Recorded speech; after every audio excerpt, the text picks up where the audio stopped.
kò ń ṣe forever o wàláì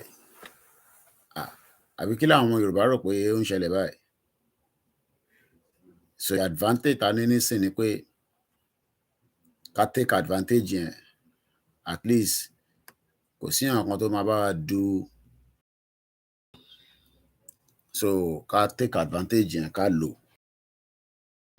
sọ́dọ̀ tiwa náà, kò sí nǹkan kan tó bàjẹ́ ń bẹ̀.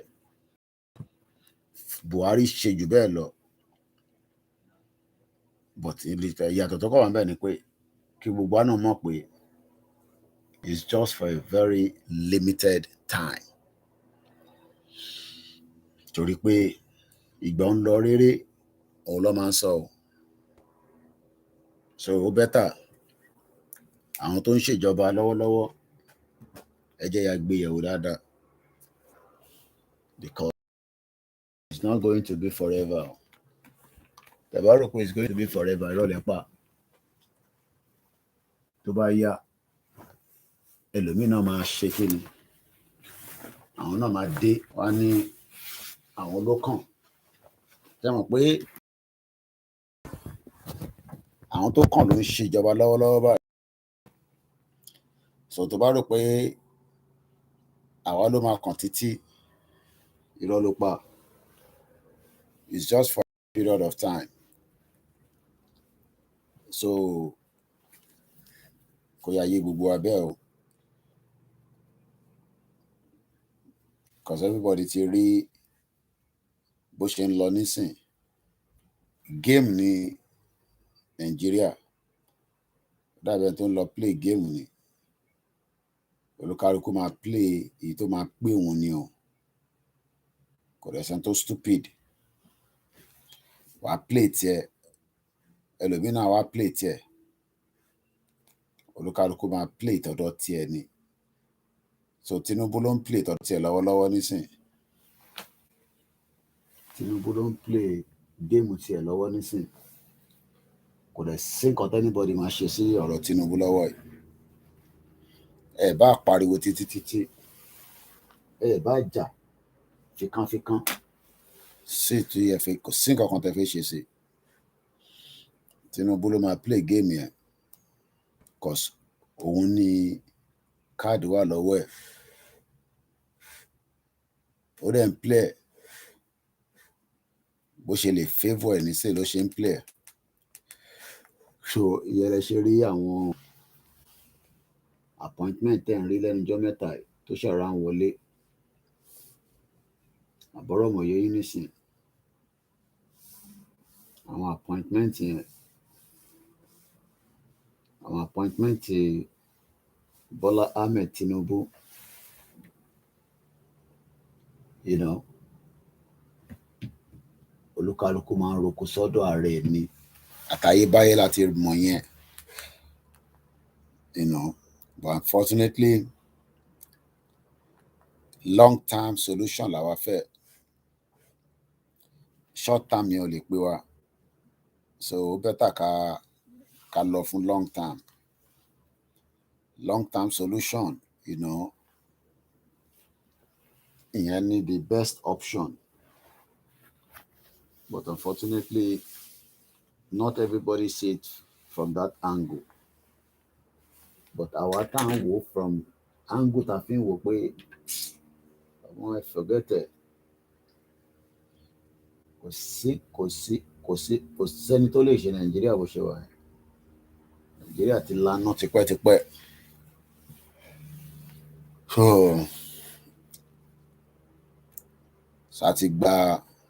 àti gba port authority wa for the next 4 years, at least yẹn guarantee.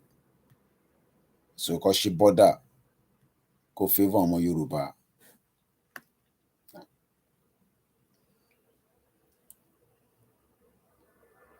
Kò sẹ́ni kankan tó dẹ̀ ní kẹ́ máa enjoy it. But it's only going to be for 4 years. After 4 years, the question is, what next is going to happen? Kò tí sẹ́ni kankan tó lè fún wa ní concrete answer. Pé lẹ́yìn ọdún 4 kí ló máa wá ṣẹlẹ̀? sẹ́ni kankan tó fún ọ lánsà ìtọ́kàn sọ ni pé ká ṣàmọ̀ enjoy ẹ̀ lọ bó ṣe ń lọ kó máa rò àdẹ̀níyàn náà dábẹ́ kó máa rò lọ bẹ́ẹ̀ títí tá máa fi mọ ọ̀nà tá fi gbà. Mo kí wa lẹ́ẹ̀kan sí pé àwa tí a gbàgbọ́ nínú òmìnira Yorùbá tí a ti conclude pé òun nìkan ni the best option presently because option mi ò lè pé wa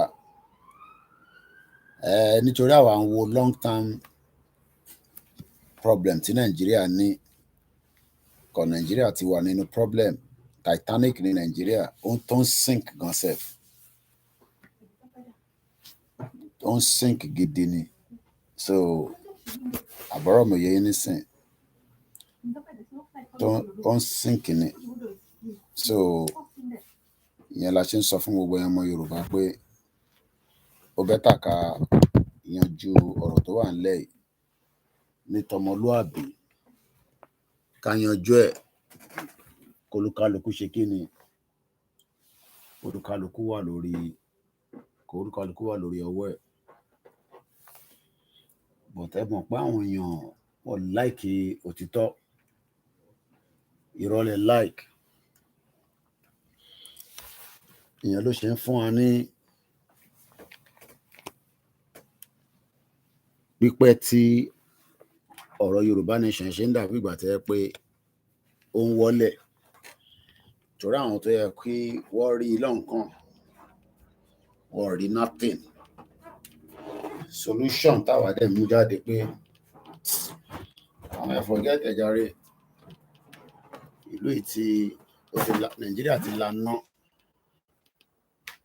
kò sí bàbá ńlá ẹni tó lè wà tún Nàìjíríà ṣe ó ti laná wọ̀dẹ́ àwọn àpáwọn èèyàn ibi tó lókàlùkù bá mọ̀dé ni ọ̀dẹ̀ ni ẹni tó bá lóògùn tógùn ẹ̀ bá dé lójú wà fi gbárí ni àbọ̀rọ̀ mọ̀ yẹn nísìn àwọn ẹ̀dẹ̀ sọ pé ògùn ti wá a lè fi gbárí any day anytime bàbá jí wa lójú oorun àwa ti mọ̀ pé solution kan ní Nàìjíríà pínpín ni kó má bàa dìjà náà ni torí kò sí bẹ́ẹ̀ ṣe kí fà lọ fà bọ̀ àwọn kan sì máa sọ pé ẹ ti marginalize àwọn even kí wọ́n balance solution yẹn situation yẹn ìtọ́sí máa sọ ni pé irọ́ ni pé a marginalize ara wa ni but tábàdà wo lọ wo bọ́nà kò sí bá ṣe fẹ́ ṣe marginalization máa wáyé normal ni marginalization máa wáyé because we are not one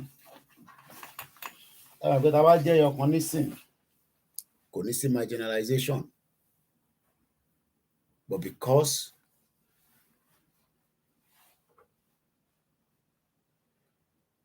marginalization ẹ̀yin èèyàn ṣáà láìkẹ́ máa rójú wa tẹ́ẹ̀bà rójú yẹn sára yàn balẹ̀ ni ṣèbí gbà kan nínú rédíò wọn rójú àwọn èèyàn ṣèbí rédíò nígbà kan ókè àti wà nínú àti ní analog stage so bẹ́ẹ̀ ṣe rójú wa yẹn ara yín ò balẹ̀ àbí ara yín ò balẹ̀ bẹ́ẹ̀ ṣe rójú wa ẹ ti wá rójú wa nísìn ṣojú mi ló máa sanwó fún yín ojú kọ́ ló máa sanwó fún yín ọ̀rọ̀ tó fi gbọ́ lẹ́nu ló máa sanwó ọ̀rọ̀ yẹn gangan ló máa tà tó máa ní ojú lọ̀rọ̀ wà ní táwọn Yorùbá máa ń sọ nìyẹn Yorùbá pẹ̀lú oríṣiríṣi òwe a ní ojú lọ̀rọ̀ wà láyé àtijọ́ ṣé bàbá a máa wo Tinubu báyìí pé ọwọ́ Tinubu wọ́n ló ń take decision báyìí o Bọ́lá mẹ́ Tinubu Jagaban ó ṣáà ń take gbogbo decision tó ṣe wù yẹn ó ń ju sọ́tún ju sósì jayé ọba lọ́jàre sẹ́ni tó máa mú ẹ sí ìwọ níjọ Jagaban of Nigeria for 4 years. After 4 years, I have to negotiate another 4 years. After that 4 years, tó bá sọ pé kó padà wá fine, tó bá dẹ̀ jẹ́ kó padà wá but wàláì ó gbọ́dọ̀ enjoy ẹ̀. Lẹ́yìn pé Bọ́lá Tinubu ò fi take any risk.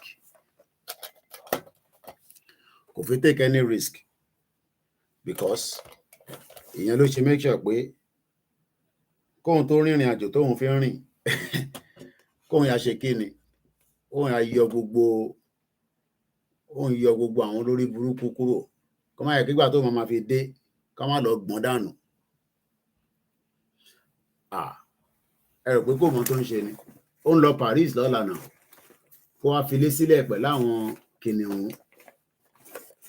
àwọn málà tẹ́yẹ pé ó lè jẹ́ pé Paris ni Bọ́lá Tinubu máa jókòó sí forever. Ó yà yọ gbogbo wọn dànù pé kójú má rí ibi gbogbo ara lògùn ẹ̀. Bàbá wọn bàbá ṣe wá lè báwí ni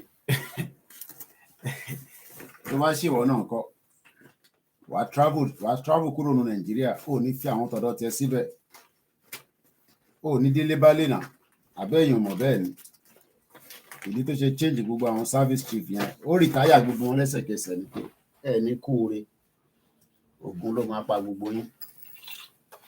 Bọ́lá Tinubu tó gbọ́n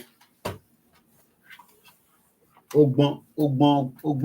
gbọ́n ju rẹ̀ gan lọ bó ṣe wà yẹn because ó ti mọ̀ pé tóun bá yọ wọ́n tóun bá lọ fi wọ́n sílẹ̀ by the time tó máa fi dé gbogbo wọn pátápátá ló máa wọ́n lè sabotage government ẹ̀ kó tó dé láti Paris. Ìyẹn ni Bọ́lá Tinubu ṣe lè take any chances kò lè take any chances. Ìyẹn ló ṣe kíni ló ṣe change gbogbo àwọn service chiefs yẹn lálẹ́ because kò lè afford láti travel out of the country kó wà ní Paris pẹ̀lú ọ̀dọ̀ àwọn ẹ̀gbọ́n mi ọlárìnwájú kó má lè wálé ṣẹfẹ́ àbí mo parọ́ ni ṣẹfẹ́ kí Bọ́lá Tinubu lọ di refugee sí Paris ni àbẹ́mọ̀ kó má lọ di refugee ni ẹ fẹ́ kí Bọ́lá Tinubu lọ claim asylum ẹ fẹ́ kó di Muritala Muhammed àbí Muritala Kẹ́ńjẹ́ tó lọ Saudi Arabia kó tó dé wọ́n ti gbàjọba lọ́wọ́ ẹ̀. Bọ́lá Tinubu nírọ́ òun ò ní ṣèyàn láyé ó yà gbọ́n tiẹ̀ kò take any chances. Jagaban gbọ́n ẹ̀yìn kẹ̀ ẹ̀yìn kẹ̀ kóun lọ Paris kóun dé Paris kóun má lè wálé padà ẹ mọ̀ pé yẹn ni kò dá ẹ mọ̀ pé yẹn ni kò dá rárá the Jagaban kọ́ wá sọ pé Jagaban ni kò ráyè wọlé mọ́ ó ti pọ́n náà so yẹn ló ṣe láti yọ ó láti rìtáyà gbogbo àwọn service chief yẹn ó rìtáyà gbogbo wọn pátápátá látòkè délẹ̀. Ìrọ̀lẹ́ pẹ̀ gbọ́n mi ẹni no place in Paris Tinubu mọ tó ń ṣe so ó ń play defensive game ni tó bá fẹ́ gbá game pẹ̀lú Man U ó gbọ́dọ̀ ní defend tó dáa torí wọ́n máa score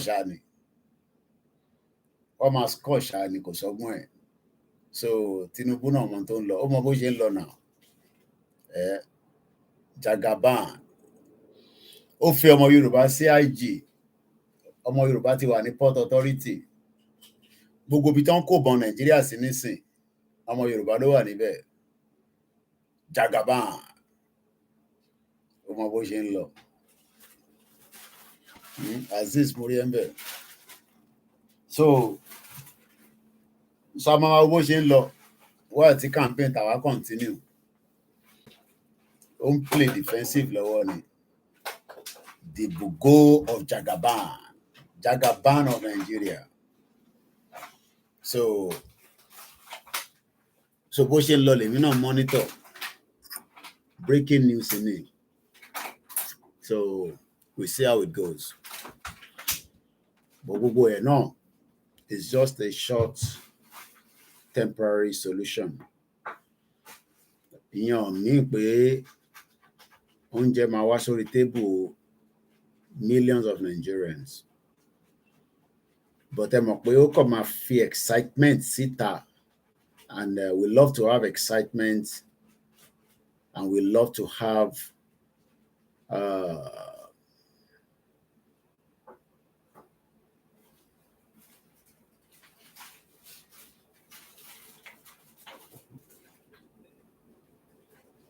so you must be ready. Mo kí gbogbo ẹ̀yin. Then again, ẹ̀yin tí ẹ wà ní Yankee, Zelle tá à ń lò tẹ́lẹ̀ fáwọn tí ó wà l'Amẹ́ríkà, ẹ má pay owó sínú Zelle yẹn mọ́. So that Zelle is no longer available. But ẹ bá fẹ́ ṣe another payment, ẹ jẹ́ kí n mọ̀ fẹ́yìn tẹ́ wà l'Amẹ́ríkà, because mo ti gba call kan lọ́dọ̀ èèyàn kan pé ìgbà tó get me nígbà birthday, wọ́n fẹ́ send owó sínú Zelle yẹn. The old one tá à ń lò tẹ́lẹ̀ ni mo mí nà. So ẹ má send owó sínú ẹ̀ mọ́, at least temporarily. So tẹ́ ẹ bá get me, ẹ keep owó yẹn for now. Ó better kẹ́ keep ẹ̀ for now títí tá a máa fi rí solutions sí. So ẹ̀yin tèmi, ẹ yẹ kí n délé padà sí normal. Báwo lẹ ṣe ń ṣe lè Instagram pẹ̀lú oríṣiríṣi àsíá ló wà lórí ẹ̀. Báwo ṣe máa dá padà tí gbogbo ẹ̀ máa. So once again, mo kí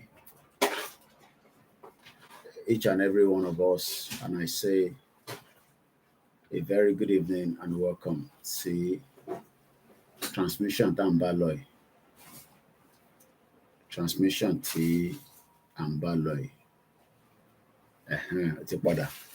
Ẹ jẹ́ wọ́n fún yín kan fún ní kókò máa yọ at least ẹ má ṣàlàyé rojú mi náà ni. Eléyìí nǹkan. Ṣé like eléyìí? Ṣé n fílẹ̀ báyìí fílẹ̀ ẹ̀yin tẹ́ wà lórí Ọláyọmí Instagram? Ṣé wọ́n okay bẹ́ẹ̀? Ó dà pé yẹn wà okay bẹ́ẹ̀. So mo máa kí bàbá mi Wálé ikú jìn. Mo ń gbọ́, jẹ́ máa gbọ́, jẹ́ ká jọ gbọ́ dí o. Ó dà pé bàbá yìí ni olórí burúkú Ìyá Dagboru ló náà fẹ́ sùn. Mo ń gbọ́ dí yẹn lọ lẹ́ẹ̀kan.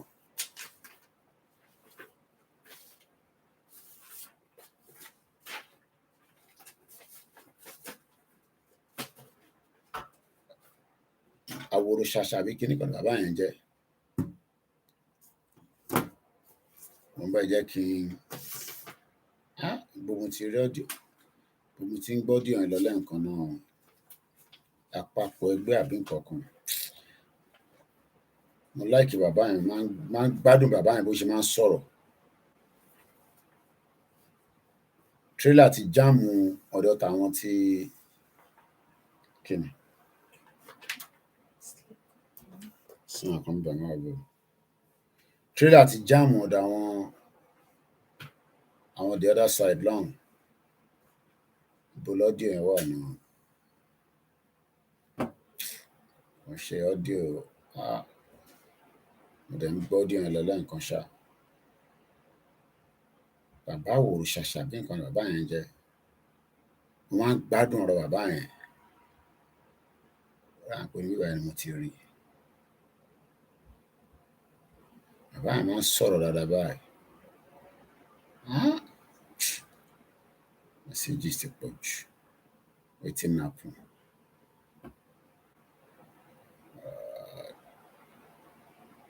Oh my God. So ẹ̀yin ọmọ Yorùbá tí ẹ monitor gbogbo tó ń lọ nílé, bẹ́ẹ̀ ṣe monitor lèmi náà monitor ẹ̀. Ẹ má dá wọn lọ, ẹ má dá yá ẹ lóhùn. DZ 123. Ẹ̀gbọ́n mi Fátókẹ́, ẹ kálẹ́. Mọ́mí wa Motúráyọ̀. Àlàáfíà ní CSI wà. kí gbogbo àwọn tó ń kọrin kọ́ máa kọrin tó bá yá wa lọ pé Ṣèyí Mákindé sì máa lọ wọ aṣọ Àmọ̀tẹ́kùn tó máa bá wọn lọ sínú igbó àwọn tó ti sinwin. Inú gúrùpù mo ti wá rí voice bàbá yẹn mo dẹ̀ ti fọwọ́dẹ̀ sínú Koikimedia group. Ẹni tó bá ní ọ́díò yẹn bá mi send ẹ̀ padà o. Bàbá Àwòrò Ṣàṣà ọ́díò ti pọ̀ jù mo fẹ́ gbọ́ ni kákọ̀jọ gbọ́ náà ni ó ní mò ń gbọ́rọ̀ kí n tó bẹ̀rẹ̀ program torí mo rẹ̀ ti sùn lọ́sàn-án díẹ̀ ní àbádẹ́ ti sùn lọ́sàn-án ojú yẹn máa dábí ẹni tó lọ́mọ tí yóò ní. Bọ́mọ̀ wá lè sọ pé bí báyìí ni inú bíbá mi ti pàdé mẹ́sẹ̀jì yẹn. Ráńkà báyìí ṣe ṣọ́díò yẹn ni. Mo kí wà látà. Eunice, how are you now? My sister, ṣàlàáfíà lẹ́wà. Ẹ̀yin ti Canada. Ọlọ́run bá ń dúró ti gbogbo wa. The nepotism in Nigeria can never be concluded. The more tabawa in Nigeria until the local bá lọ their separate ways. But there are just too many people that wants to save Nigeria. I don't know, how to save Nigeria ti pọ̀ jù. They are not a local group to material message. So many people wants to save Nigeria.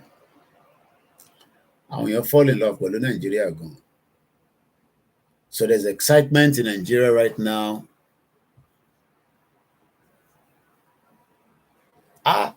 Whether is she tutuni? Is it still cold? She tutuni? Sister Eunice. She Canada she tutuni? It was summer ni.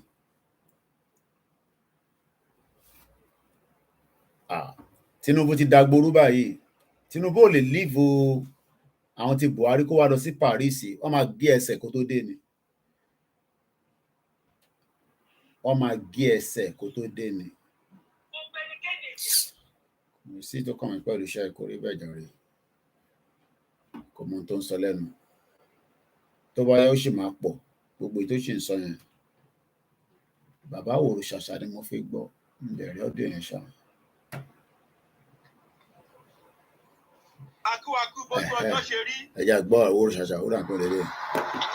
Ọ̀rọ̀ lórí ìyá oníjìrí ni mo bá wá. Ọ̀rọ̀ ń ṣe mí ní màá sọ.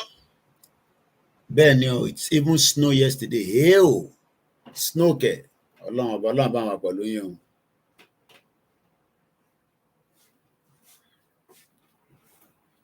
Kí ló tún ṣẹlẹ̀ ní Lagos? Why must we have just one road to enter Lagos? Even alternative route. This is why many people just drop dead. Stress is killing. This is a Monday morning. You can see how crazy the traffic is. You can see how crazy it is. This is Kara Bridge all the way to Lagos. Kara Bridge. You can see what's happening.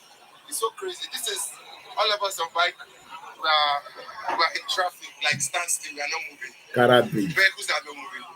And then you want this economy to be productive. It can't be. Did you hear that? Killing the economy. Look at people that and then everybody's stuck here.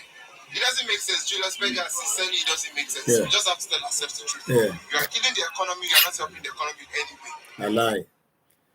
Òyìnbó ni kó máa sọ. Nigeria is not a country. Ilé-iṣẹ́ mọ̀ pé Nigeria is not a country. Ẹ jẹ́ n bá Àwòrò Ṣàṣà jáde. Máa sọ lè. Ó débi fúfú ní wákàtí ọ̀wọ̀ yìí, fùrà máa là. Torí pé ilẹ̀ Yorùbá, orílẹ̀-èdè Yorùbá kì í ṣẹgbẹ́ bàbá lákú bàbá gbogbo wa. Bẹ́ẹ̀ni. Ó tó torí ẹ̀ sódodo ọ̀rọ̀. Òjò máa pewé kókò lẹ́ni, bó bá máa ya kó ya. Òjò máa pewé kókò lẹ́ni, bó bá máa dogun kó dogun. Kábíyèsí. Torí pé ṣàkàtà pa náírà àgbàlagbà ń bẹ́tọ́. bẹ́ẹ̀ni.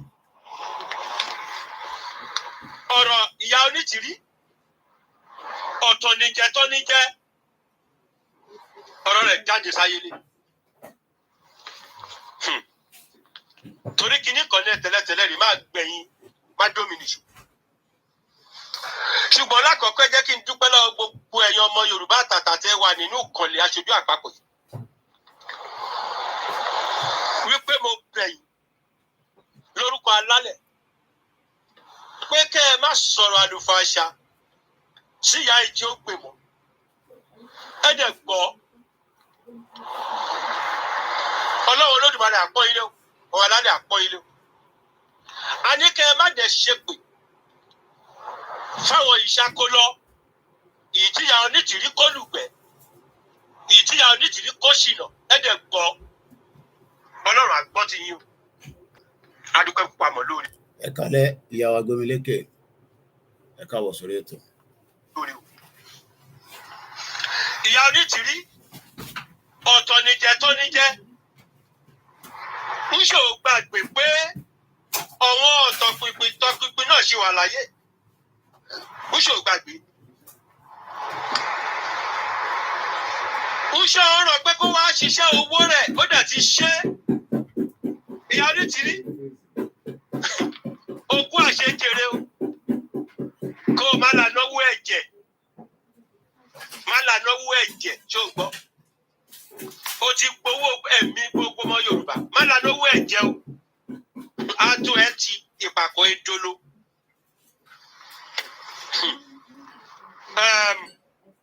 bàbá tiẹ̀ sọ̀rọ̀ yìí ń ṣe ìbàṣẹ ní ọ̀rọ̀ gbénú ẹni rà bíi ti ọ̀gẹ̀dẹ̀ tòrọ́ ti pé inú àgbà àgbè ń ṣe ìbàṣẹ ní ọ̀rọ̀ gbénú ẹni rà bíi ti ọ̀gẹ̀dẹ̀ bàbá sọ. ṣùgbọ́n mo tún gbọ́ wípé nínú àwọn àgbà òṣìkà àwọn iná kọkọ̀ sí ìyá onítìrí ìyó ń kó sòdì ṣe bí sáwọn ọmọ Yorùbá. ó tún sì ń dún kọrọkọrọ lánàá pé káwọn èèyàn máa jáde ẹ máa jáde ẹ máa jáde àwọn máa lè yẹn níṣọ́ ń purọ́ fún yín níṣọ́ ń tàn yín jẹ níṣọ́ ń kó yín láyà jẹ àwọn tí àwọn ọlọ́pàá mú wọ́n máa fi wọ́n lẹ̀ àwọn tí gba international lawyer àwọn tí gba Nigeria lawyer àgbà òkúrọ̀ àfirùngbọ̀ yẹwùkẹ́. ó ní sátáláìtì wà tó ń wò yìí ìrọ̀rùn bá dé o. ìyá onítìrí gèǹjẹ orògbé wa iṣẹ́ ìkónilẹ́rú orò ọ̀bẹ ó dẹ̀ ti ṣe. bá àṣà fíìmù kan hàn kápẹ́ńtà tó o sì gbowó iṣẹ́ rẹ̀ ó ti gbowó iṣẹ́ rẹ̀ ó ti ṣe ó ti kó wa lẹ́rú o. ẹnu ẹ̀ máa wòye wípé láti gbà ó ti wọ̀ wá ìrìn àjò kò dẹni kéré. iṣẹ́ ọbẹ̀ lọ́wọ́ ẹ̀ kò wá fà wá sẹ́yìn iṣẹ́ Tinubu ló ń ṣe ṣùgbọ́n tó bí mi nú lọ́rọ̀ wọn àjú wípé a máa pe olóṣèlú rẹ fẹ́ kó wa lọ fún ó dùn lẹ́nu wọn. ayé máa lòró o ayé máa ní ká o ẹni lè fẹ́ kó wa lọ fún Tinubu ẹni bá pé wọ́n kó wa lọ fún Tinubu ṣọ̀gbọ́n ni ó pa tẹ́ẹ̀dẹ̀ mọ̀ pé Tinubu lẹ̀ kó wa lọ fún látòrí 50 million petitions wa òun lè ti bẹ̀rẹ̀ iṣẹ́. mo dẹ̀ wí fún yín gbogbo ẹ̀yin yìí fi oògùn ìyá onítìrí gbárí mo ní ẹ̀ máa hùwà bí òpònú ẹsẹ̀ rẹ ti gbókù ẹsẹ̀ òun rẹ̀ ti gbókù ẹ̀yin kọ́ máa pé òkú mí mo ní ìyá yóò onítìrí rẹ̀ gbókù lórí òun rẹ̀ mọ̀ bò yóò mí bí kò mí ìyá mọ̀ gbókù dẹ̀dẹ̀ gbò ògbólógbò rọrùn gbé dání bá àṣà ẹnìkan yá àgbà yahoo yóò gbólógbò 419 ó mọ̀ pé òun gbé dání ó gbowó iṣẹ́ ó tẹ̀yìn sírìn ó ń tàn ìjẹ́ ẹ̀dẹ̀ gbàgbọ́. ìdí rẹ̀ tí mo fi bẹ̀ gbogbo ẹ̀yàn ọmọ Yorùbá ẹ bá mi foríjì wọn o níṣà máa dáríjì wọn. Ọlọ́run má ṣì wá lọ́nà ìyá onítìrí rẹ̀ ṣì wọ́n lọ́nà lójú ọkàn tí wọ́n ń ṣiṣẹ́ ìlú torí bọ́ọ̀lù pẹ́ bá gbẹ̀nìyàn dé góńgó bọ́ọ̀lù pẹ́ bá gbẹ̀nìyàn dé góńgó tó bá rómi ìyàgbẹ́ á bù á mú bọ́ọ̀lù pẹ́ bá gbẹ̀nìyàn dojú ikú kódà tó bá rómi omi yẹn fi wẹ òkú bó bá kù fún á mú ìyẹn lè ṣe wọn ara wa. Ìyá onítìrí rè bu omi ìyàgbẹ́ fún wọn mu. Ìyá onítìrí òun rè bu omi òkú fún wọn mu. Ẹ jẹ́ ká dáríjì wọn nítorí pé wọn kò mọ ohun tí wọ́n ń ṣe. Ẹ̀yin ará mi olùfẹ́, mo dẹ̀ ti sọ nígbà náà mo ní bí ìgbàgbọ́ ènìyàn kò bá dàbí ti ẹni ń ta bàbá àjẹkù ìyí fojoojúmọ́ lulẹ̀ tó tún ń ta bó ṣe ń lulẹ̀ ló tún ń ta ìgbàgbọ́ ní ẹ lè gba àwọn ìyá onítìrí gbé lọ́wọ́ ó yẹ kó ti yé yín nígbà yẹn ṣùgbọ́n kò yé yín. Ìyá onítìrí ó kú iṣẹ́ o aṣọ rẹ̀ má ṣìkà ó kú iṣẹ́ o ẹ̀sùn aṣọ ẹ o ẹ̀sùn aṣọ ẹ aṣọ ìdílé rẹ̀. Fún díẹ̀ yìí ọ̀tọ̀nìjẹ́ orin ìyá onítìrí èmi kẹrẹ èmi ọ̀tọ̀ pínpín tọ́ pínpín mo gbé àfi kátìgì bọ̀ lọ́fun ká mọ̀ wọ́n gbé dání. Ṣé wàá rí ohun tó ṣẹlẹ̀ rèé o nǹkan méjì ni ká kọ́ lẹ́kọ̀ọ́ o. Wọ́n bá sọ fún ẹ pé orúkọ Ọlọ́run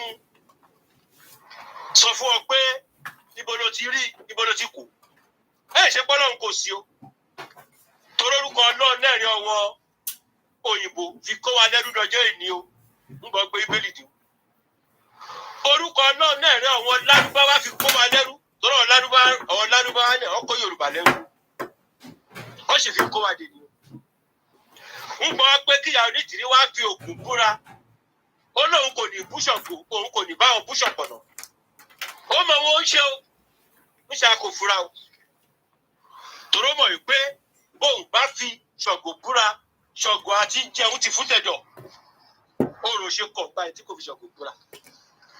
Gbogbo ìtọ́jà ń sọ fún wa ń kọ́ wípé United Nations United irọ́ ló ń pa ògbólógbò yàgò irọ́ ló ń pa ẹ̀sìn ń jọ.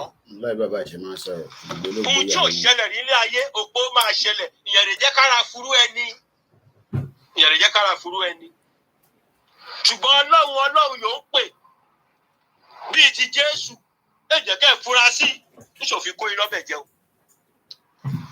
Ṣé mi ẹ yé wa iṣẹ́ owó rẹ̀ ló ń ṣe torí náà tó bá dijọ́ mìíràn tó bá pọ́ Ọlọ́run wí fáwọn níṣẹ́ kẹ́ ẹ náà kẹ́ ẹ ṣe bíi ti Tọ́mọ̀sì o àfi tí n bá rí àpá ìṣó lọ́wọ́ àtẹsẹ̀ á béèrè àpá ìṣó lọ́wọ́ àtẹsẹ̀ ìyá onítìrí ẹ̀rí ń fi hàn wá irọ́ ló ń pa. ń gbọ́ Ọlọ́run náà pé Mósè pé kó kọ́ ọmọ Ísírẹ́lì jáde lóko ẹrú Mósè náà béèrè ọ̀rọ̀ ó ní fi àmì hàn mí ó dẹ̀ pé ju ọ̀pá ọwọ́ rẹ̀ yẹn lẹ̀ ó dé jo ìsàdánkátà kí Mósè tó tún pajú pẹ́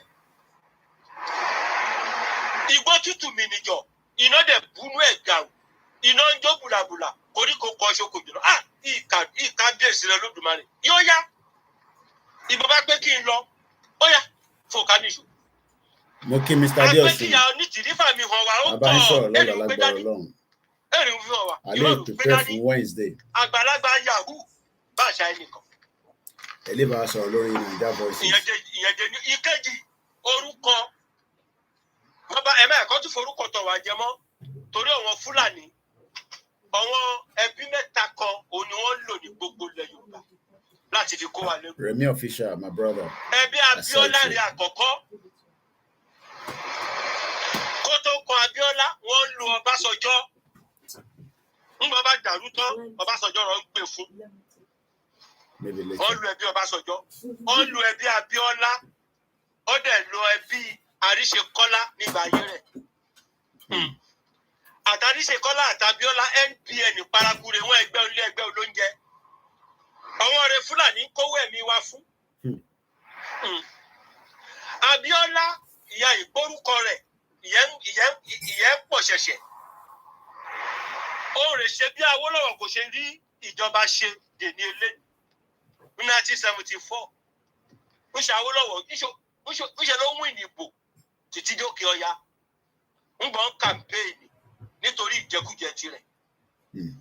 Abíọ́lá sọ pé tó bá kọ̀rọ̀ ká Awólọ́wọ̀ wọlé ó lòun lówó jù ní gbogbo Áfíríkà ó ní ipò yòówù ní gbogbo àgbáyé ó ló tẹ́ Ọlọ́run kó ń dolóṣì ó ní wọn bá gbà ló máa fún ó ní wọn àná babaláko owó ó dẹ̀ ná Awólọ́wọ̀ kó wọlé àtọ́jú ẹ̀rọ àbàtì bọ́ lóko ẹrú ní 1974 bí nǹkan a ò bọ́nú ẹ̀ ọmọ rẹ̀ ọmọ Abíọ́lá ní ìtọ́ bá rí gbogbo kan pa nítorí ó ń ti dàgbára ẹ̀wà gbórúkọ Abíọ́lá gbogbo àwa ẹ̀wà da ètè kalẹ̀ bẹ́ẹ̀ ní porúkọ ẹ̀ jẹ́ bàbàrà ẹ̀ ò rántí ìtàn ta ló sọ fún yín wípé tóní tìrí máa yàtọ̀ omi ti dàpọ̀ mọ́ mi ẹ̀jẹ̀ ti dàpọ̀ mẹ́jẹ̀ àtọ̀ ti dàpọ̀ mọ́ mi rárá ìyá onítìrí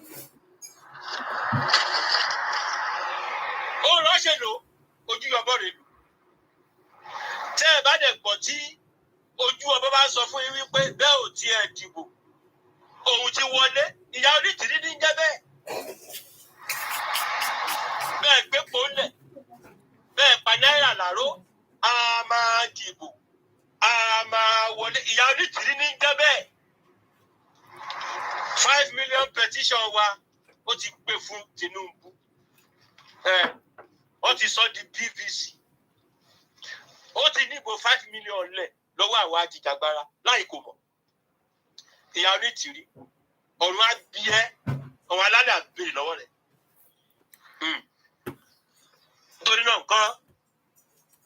mo ń sọ̀rọ̀ nípa data mo kí ẹ̀yin ọ̀jọ̀gbọ́n a kàn ń flow lálẹ́ ní àní topic kankan ṣèbí tí brain mi tó bá lọ ni a máa ṣe ìpàdé yẹn lọ́la bàbá mi Adéọ̀sùn so that màá lè prepare wa fún Wednesday lórí Star Radio. Sherry, we played into the hand of this woman,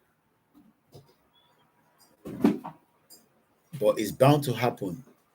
Mo kí mọ́mí wa Beauty Àmọ̀pé, mo fi tọ̀tọ̀ mo fi kí mọ́mí wa Dárí Joe àtẹ̀yìn tí ẹ wà lábẹ́ ètò àtẹ̀ntà dárúkọ. Mo kí Alhaji Alabi, mo kí gbogbo àwọn ẹgbẹ́ Solution Center, àwọn èèyàn ju 9 lọ. Solution Center ni wọ́n pè wọ́n ní GR1. Gbogbo àwọn tó wà ní group yẹn àti àwọn méjì kan kúrò tí wọ́n ń ṣe tìyà onítìrí. Ó yà mí lẹ́nu fún especially grandma wa kan tó wà nínú mo máa ń rí wọn lọ́dọ̀ ṣọ́ ẹ kó rí bẹ́ẹ̀.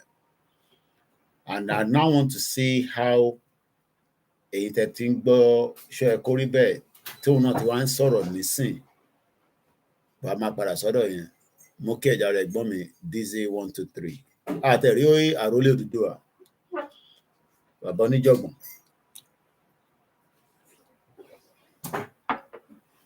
Sherry, I play into the hands of Dúpẹ́ gan. Kò dẹ̀ ju pé passion táwa ní àti àníyàn táwa ní. So kò tẹ̀ jẹ́ ká ní any reflection pé irú èèyàn báyìí ni line tó ń bá bọ̀ bí ẹ bàbá àwòrò ṣàṣà ṣe ń sọ nísìn. Kò jẹ́ ká really get the message yẹn. Ọlátàmúkẹ́.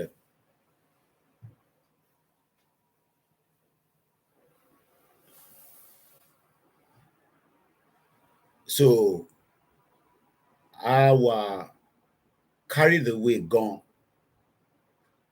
Ẹ mọ̀ pé the same way tí àwọn kan nígbà kan náà tó kọ́kọ́ sọ pé ẹ jẹ́ ká bá Ọbásanjọ́ sọ̀rọ̀ ó ní network wọ́n mọ̀ ní gbogbo àgbáyé. Ṣé ní gbogbo àgbáyé tó ti mọ̀ yẹn ṣé fún benefit tiwa ló máa fẹ́ ṣe fún ni àbí benefit tọ̀dọ̀ tiẹ̀? Ẹ lọ gbọ́ interview tó Ọbásanjọ́ ṣe. Ẹ mọ̀ pé àwọn yẹn they are very callous human being. Callous. And like I said during our program, this morning,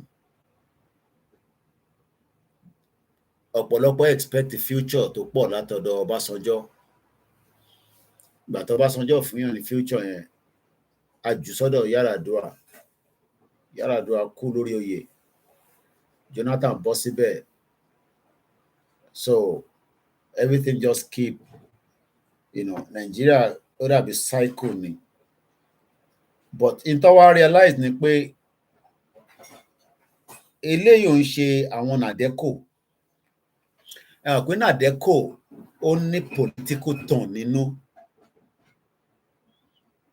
àwọn tó jàjà nàdẹ́kò tó ń gbọ́ wa nísìn wọ́n mọ understanding nǹkan tá à ń sọ nàdẹ́kò ìjà tó jà ó ní political tone nínú kò ju pé wọ́n à non-election ọ̀dẹ̀ náà wọ́n gbà and that was àwa nísìn kò ń ṣe pé torí wọ́n à non-election kò ń ṣe pé torí official election no gbogbo yẹn kọ́ làwa fi jáde àwa jáde in the sense that pé we are not interested in that foundation that's all so what I realize at some point pé into ní political tone àti into jẹ́ organic because this movement is organic ni but what they've done is wọ́n fi ìta ń pè ní àwọn àkékè ẹ̀ṣẹ́ àwọn tó ń pè lákékè wọ́n fi wọ́n sẹ́gbẹ̀gbẹ́ fún wa so ògbà tó dẹ̀ pé Yorùbá ní gbogbo wa so báwo ló ṣe fi mọ ẹni tó jà kéke tó dúró tiẹ̀ lẹ́gbẹ̀ẹ́ so a kàn ń sọ̀rọ̀ ságbọ̀n ẹlòmíì àti sọ̀rọ̀ fún later la ṣe wá realize pé bomb bastard ni scorpion so we had a lot of scorpion within us àwọn kan máa ń yà mí lẹ́nu bá ní ó jẹ́ kẹ́ ti mọ̀ nígbà tá à ń ṣàjẹ́ táàdẹ̀ ń ṣoṣo báwo ni ẹ ṣe fi mọ̀ pé àkékè lẹni tó ń bá sọ̀rọ̀ scorpion báwo ló ṣe fi mọ̀ ó difficult now àkókò mọ̀ra wa rí tẹ́lẹ̀ a kò bump into each other and then we started so but bí ipò jẹ́ organic ìtọ́ bá dẹ̀ jẹ́ organic ẹ̀ mọ̀ màá fún ilé example Koiki Odùduwà tí a ṣe ṣí ní gbogbo ìgbà tá a ṣí page yẹn mo rò pé ó ti pé 1 year gbogbo 100,000 people tó ń follow ẹ̀ organic ni wọ́n ẹ mọ̀ pé later mo ṣẹ̀rẹ̀ láì pé àwọn kan máa ń ra followership and all that lóòótọ́ ó ń build up díẹ̀díẹ̀ ni ó ti wà ní 101,000 organic ni even in the midst of pé àti yọ so many people kúrò níbẹ̀ they keep coming back because wọ́n gbọ́dọ̀ wá sórí page yẹn so láàrin page yẹn nísìn àkékè wà láàrin ẹ̀ Mr. Koiki ṣàlàáfíà lẹ́wà Yorùbá nation ó yẹ gba £50 àkékè ni o Mr. Koiki ṣé gbogbo ẹ̀ ń lọ dáadáa kí lẹ fẹ́ a fẹ́ ṣe bánà ni ẹ gba £10 àkékè ni o mo kí Ọlákúnlé mo kí ẹ̀ǹtẹ̀ wà lórí mixlr àkékè ni o mo kí ẹ Morakiyo Comrade Plan B Ìbàdàn Olúyọ̀lé mo kí Aki Games so àkékè wa pọ̀ láàrin wa àwọn kan ní ó yẹ kẹ́ mọ̀ ó yẹ kẹ́ mọ̀ pé nìyí ó máa ṣe báwo la ṣe fi mọ̀ because it was an organic in tó bá dẹ̀ jẹ́ organic wọ́n máa infiltrate which is exactly what they did wọ́n infiltrate wa ni because kò ń ṣe political tone ní ta fi bẹ̀rẹ̀ Yorùbá nation ẹ mọ̀ kó tó bá kódà at some point ẹ̀gbọ́n kan ó wà lamẹ́ríkà ó tẹ̀ tó jọ́ mẹ́ta ó fẹ́ yọ mí lẹ́nu pa Koiki ẹ ti lérò tó pọ̀ gan èrò yìí ti pọ̀ jù gan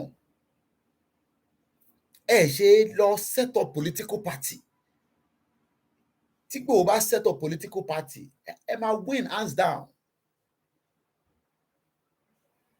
because they knew that it was an organic movement kò ń ṣe pé kò sí movement rí ní Nàìjíríà àtayébáyé ni movement ti wà. Movement kan ṣẹlẹ̀ ní táìmù colonial era, mo lè rántí ẹ̀ mọ̀, but tí bá sọ àwọn kan wá, àwọn tó bá mọ history dáadáa, àwọn obìnrin lọ bẹ̀rẹ̀ movement yẹn ní side ọ̀nà àwọn ilẹ̀ Ìgbò. Kinní kan women, kinní kan ló ń pè wọ́n, mo rántí bí orúkọ yẹn ṣe lọ. But àwọn obìnrin ló bẹ̀rẹ̀ ìjà yẹn nígbà àwọn colonial era ni mo ń sọ yìí o, tí àwọn òyìnbó ṣì ń darí wa. Ẹni tó bá rántí the right bí Aba woman àbí kinní kan, it was an organic. Ètò bẹ̀rẹ̀ ti jẹ́ organic, ẹni Ọlọ́run dá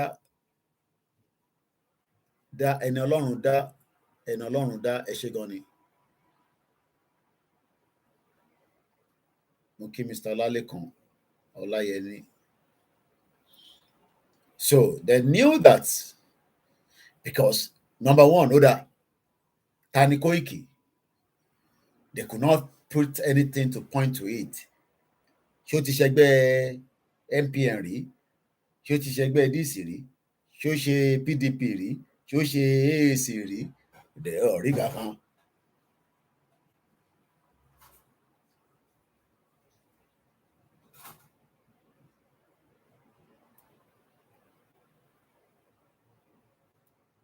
Ẹ farabalẹ̀ kẹ́ jẹ́ kí tiyín là. Mo ní majority àwọn tó kó sí wa lẹ́gbẹ̀ẹ́ àkékè ni wọ́n. I did not say everybody is àkékè. Bí a ṣe kí n máa sọ English, ẹ gbọ́ Yorùbá ni, bí ẹ̀ náà lẹ́ni ká máa sọ Yorùbá.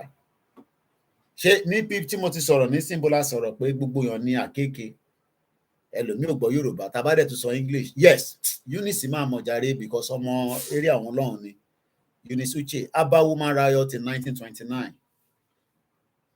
I never said that everybody is Akeke. I said we had Akeke. Wọ́n set Akeke sí gbogbo ẹgbẹ̀gbẹ̀ fún wa. Níbo láti gbọ́ ta sọ pé kìíní ìjàgbàjàgbà lọ. Àbá ti ń sọ̀rọ̀ ẹlòmíì ẹ máa farabalẹ̀. I don't know whether ẹ̀gbọ́ Yorùbá ni bí ẹ̀gbọ́ English ni. I said wọ́n fi Akeke sí gbogbo ẹgbẹ̀gbẹ̀ fún wa. Àìmọye àwọn tó fún wa lówó tó jẹ́ pé àkékè ni wọ́n. Ẹ ṣe jàre divert attention wa kó jágbàjàgbà lọ. Aba Woman Riot 1929. Mo ti sọ̀rọ̀ lé lórí bí a bí 2 years ago. Ẹ lọ Google ẹ̀. It was a pure organic. Ẹ ṣe jàre Mrs. David, Yawa Grace. Ekalema. Aba Woman Riot, 1929. Pure organic. And anything that is a pure organic, there's no way that if you stop it. Even if you kill the person, you cannot kill the message. They kept Nnamdi Kanu out of the picture for 2 years. Nnamdi Kanu was kept out of the vicinity. Apart from that, the lawyers are telling us what is happening by visitation, and I hope they will open up now that they've taken out. No, ẹni sùúrù, ṣé mo rí DSS nínú gbogbo tí Tinubu ṣe lénìí? Àbójú mi ni mo ka kíní ẹ̀ dáadáa ni. Did Tinubu suspend all the DSS as well? Àbí ṣé Monguno ṣì wà níbẹ̀? Because I know I saw Ribadu. Mo ní okay, Monguno àbí kí ló ń jẹ́ was the director of the director is Bichi. So gbogbo àwọn yẹn ṣì wà níbẹ̀ àbí? In November and December 1929, tens of thousands of African women in southern eastern Nigeria dance. Ẹ farabalẹ̀ o, ẹ̀yin máa kẹ̀, ẹ̀yin tẹ́ mọ̀ tán pè ní protest. Wọ́n ti bá mi post ẹ̀ wá sí bíbá. Okay, he didn't suspend any DSS. Okay, ẹ ṣé gan ni. Mr. AY Bliss 2011. Thank you so much for that response. Taban sorry about Emabawa respond. We are not ghosts, we are robots. So when we are talking, what I mean is that I am supporting our program. Sorry if there is misunderstanding. That's fine. Sorry, because it's easy to joke, can communicate with different people that you. We're not robots. The people are behind the camera. I will come out there for like 2-3 years. They are not talking. They are there. I can't anyone. They don't want to do anything. Let's go back to the ABBA. So thank you so much. Tẹ́bá ṣe gbé message wa náà làwa náà ṣe máa ń respond padà. Tẹ́bá dẹ̀ ti clarify kò sí jàǹbẹ́. Mo fẹ́ focus lórí ABBA woman. Ẹgbọ́n kan tó kọ December 1929. So tábà calculated ẹ sáré bá mi yọ 1929 minus 1914. How many years was that? 1929 minus 1914. Ọdún mélòó ni ẹ? Larry Chase _Fuja, 15 years. So, literally, after the amalgamation, there have always been unsettled protests in Nigeria. So, who is now saying that getting a Yoruba nation protest will not be one of the key bone of it? 15 years, Mr. Perry. So, Taba sọ pé kájáde, a máa ṣe rally, a máa ṣe protest, automatically, because of the poverty mentality, people that wanted to convince our mind, bí Awòrùṣàṣà bàbá yẹn ṣe ń sọ ní bíbá about the virulent woman. But in December 1929, 15 years after amalgamation, there were some women that decided that no, they were not having it. Àwọn nígbà ẹni máa kú, ẹni máa yè. Àdúrà ni pé ká má kú ni. Nothing goes for nothing. Let's check on Mr. AY Bliss. What happened in 1929? Tens of thousands of African women, mostly Southeastern, so they are Igbos, not Yoruba. They are Yoruba, I don't know. But we know that that region is Ile Igbo, Igbo, Parakuniwon. They danced, sang, and marched in protest against enforced and exploitative British colonial policy of taxation and against the patriarchal legal structure. Oh my God, you. And in 2023, somebody is now telling me, why do you want to get Yoruba nation? How are you? How are you going to get Yoruba nation? How? Through diplomacy,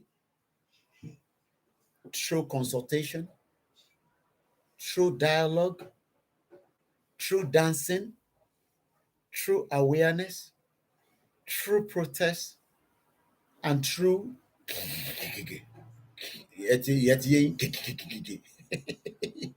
you understand that one?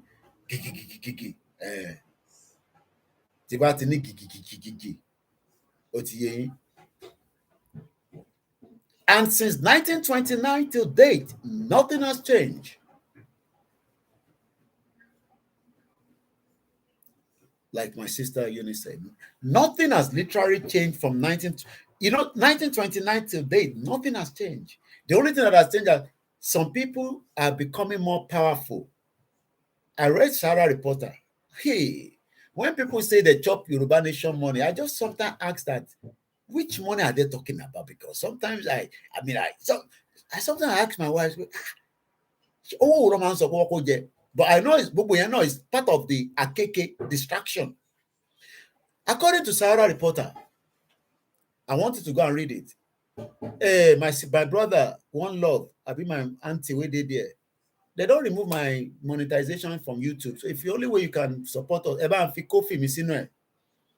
there's another way that you can just buy coffee. It's called coffee. It's not literally coffee, but that's the title.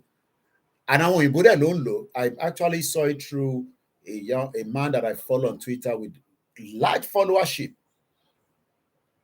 Even as a guy in America that report, they might be looking to divert there because somebody wants to give us money. So they're asking for how.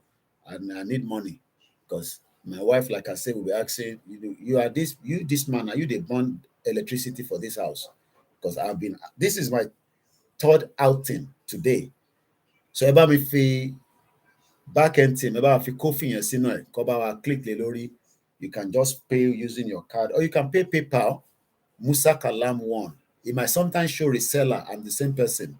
And if it's Naira account you want, say about if because people appreciate what we are doing. So, £10 there, sometimes one off, sometimes some might not come back 3 months, So we need to get that money. So what am I trying to say is that when people are now asking us that, how are you going to get this Biafra? Okay, we know that there's no referendum clause in the Constitution. It's a deliberate act.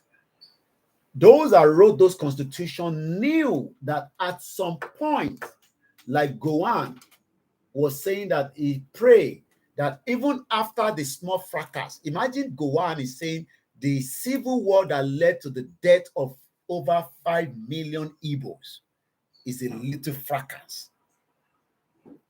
But in 1929 till date, according to Eniolonwoda, from 1929 to today is 94 years. So by the time we now multiply 1914 to today, is about 109 years. And we are still not settled. So my people, so when are we going to settle? When are we going to really enjoy the little time? Because we're not going to be here forever. Look, as much as I want us to live long life and happy, married, grandchildren, great-grandchildren, please send your account details. I need to put little token. Thank you so much. I don't know my back-end team. Share Simbeni. Ó ti dìyàn méjì tó ń béèrè owó nísìn. Kọ́ má lọ gbàgbé náà ni. I mean, when I'm right in the program,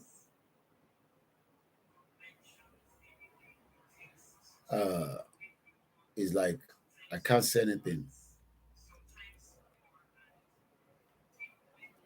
Again, send message to back-end team.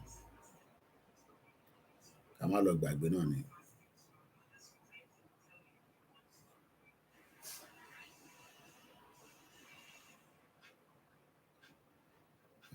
Send message to back-end team.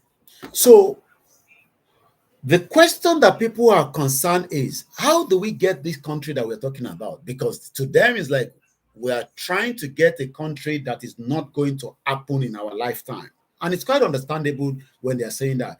But they don't understand also that in the space of 25 years of me living in UK, 3 countries have emerged as independent country. So that literally knock off anybody, whether they are professor, they are PhD, they are market seller, they are average or garage, they are our governors, our kings, whoever it is that says that Yoruba nation and Biafra and Nigeria disintegration. Some people don't like the word breakup. Some people say dissolution. Whatever how it's going to be, Nigeria will break. Lagbara Eledumare. There's no way out. It's just that how soon it's going to happen, how quickly it's going to happen. And this is why some are saying, Koiki, Tinubu needs to be in that office because right now, Tinubu is in control of all the weapons in Nigeria. It goes sweet. All the weapon in Nigeria right now is under the control of the commander-in-chief of armed forces, Bola Tinubu. But how is going to make sure now that before he leaves, the whole country dissolve without a bloodshed? Because if the Fulani wants to do anything, Tinubu will have enough weapons to fight back Because Tinubu is not going to fight the Igbo people. He doesn't need to fight the Igbo people because the Igbo people are not saying that they will take our land as you might think. Even if we have it at the back of our mind that they are having this impression. Look, when we have our country, everybody will go and resolve their independent territory. So if I want to go and do business anywhere, then I will go and do business. But let's go back again to the riot of Abba woman in 1929. There is nothing that you are asking for till the present day that you will not be on the street. We cannot get Yoruba nation sitting down like this every blessed day. Let me play. Thank you so much to my backend team. And that's the details there. And if you want it as well, you can also send me a message and I'll give it to you. Thank you so much to all our, listeners. Even those of you that doesn't give anything, doesn't matter. Sitting here alone. I told you the numbers of people watching me, I don't know about other platforms, is from Nigeria. 41%. I'm still not satisfied. I wanted to hit 60%. 41% for me is very, very low, but I'm grateful for those of you that are watching. We have been slowed down a little bit in the movement. I don't do this voice note playing, but I just want us to remind ourselves that Money Akeke was brought closer to us. And you might not know, but now when we reflect back sometimes, I've seen somebody that have given us good amount of money personally, and they fade away now.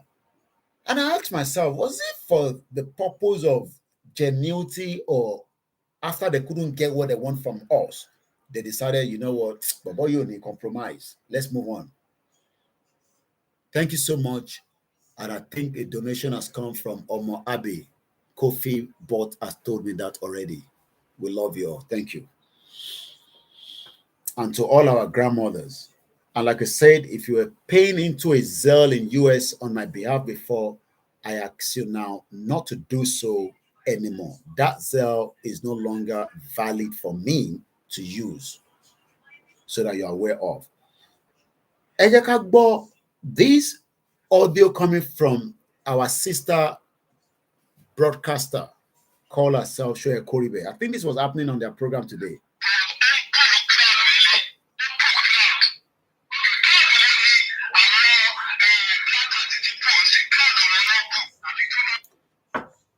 They're talking about crowd. They're talking about Sunday Igboho pulling the crowd.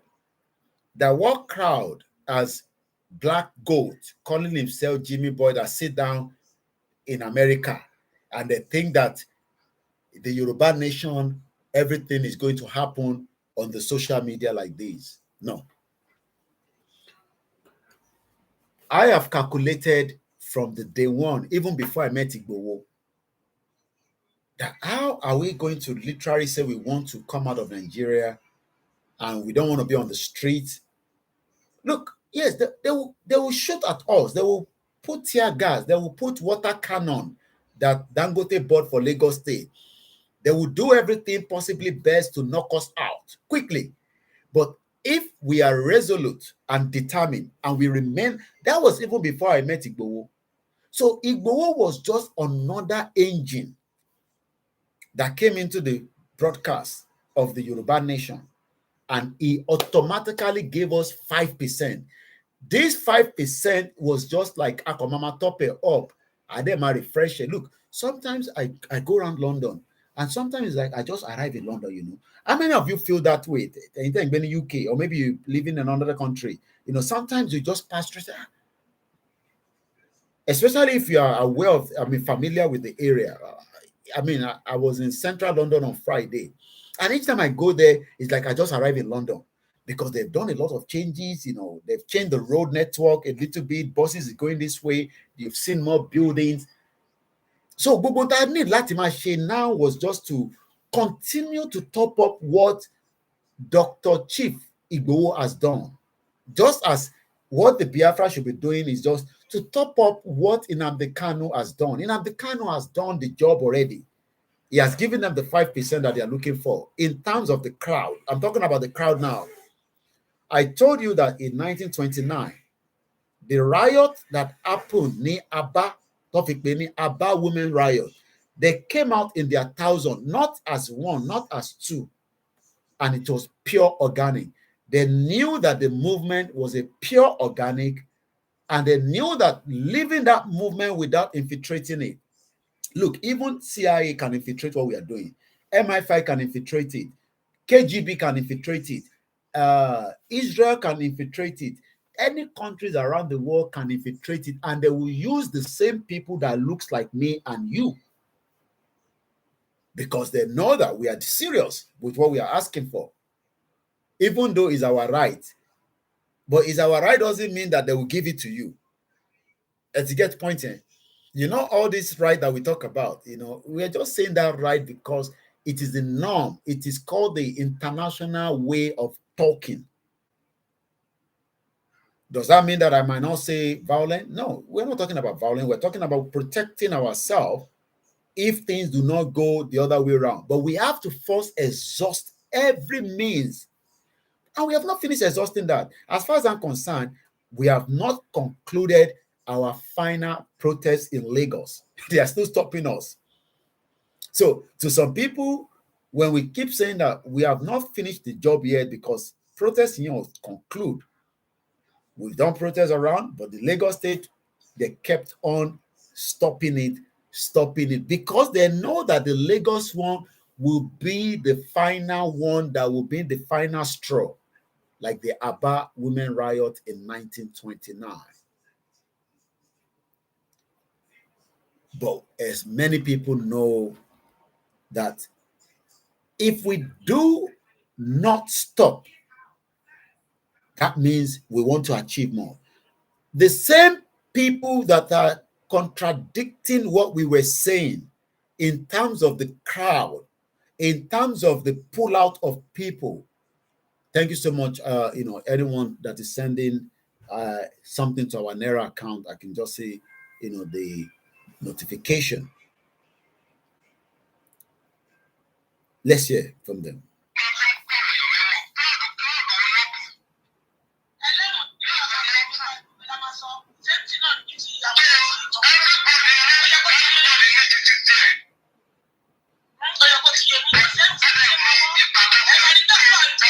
You see, these Mokiba Baba were a few. 3 weeks has passed. Nigeria has expired like a Dead Sea. Nigeria is like Titanic that is under the ocean.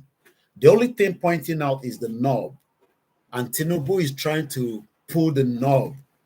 He's not pulling the ship. Thank you so much, Mr. Perry. May Almighty Eledumare bless you more.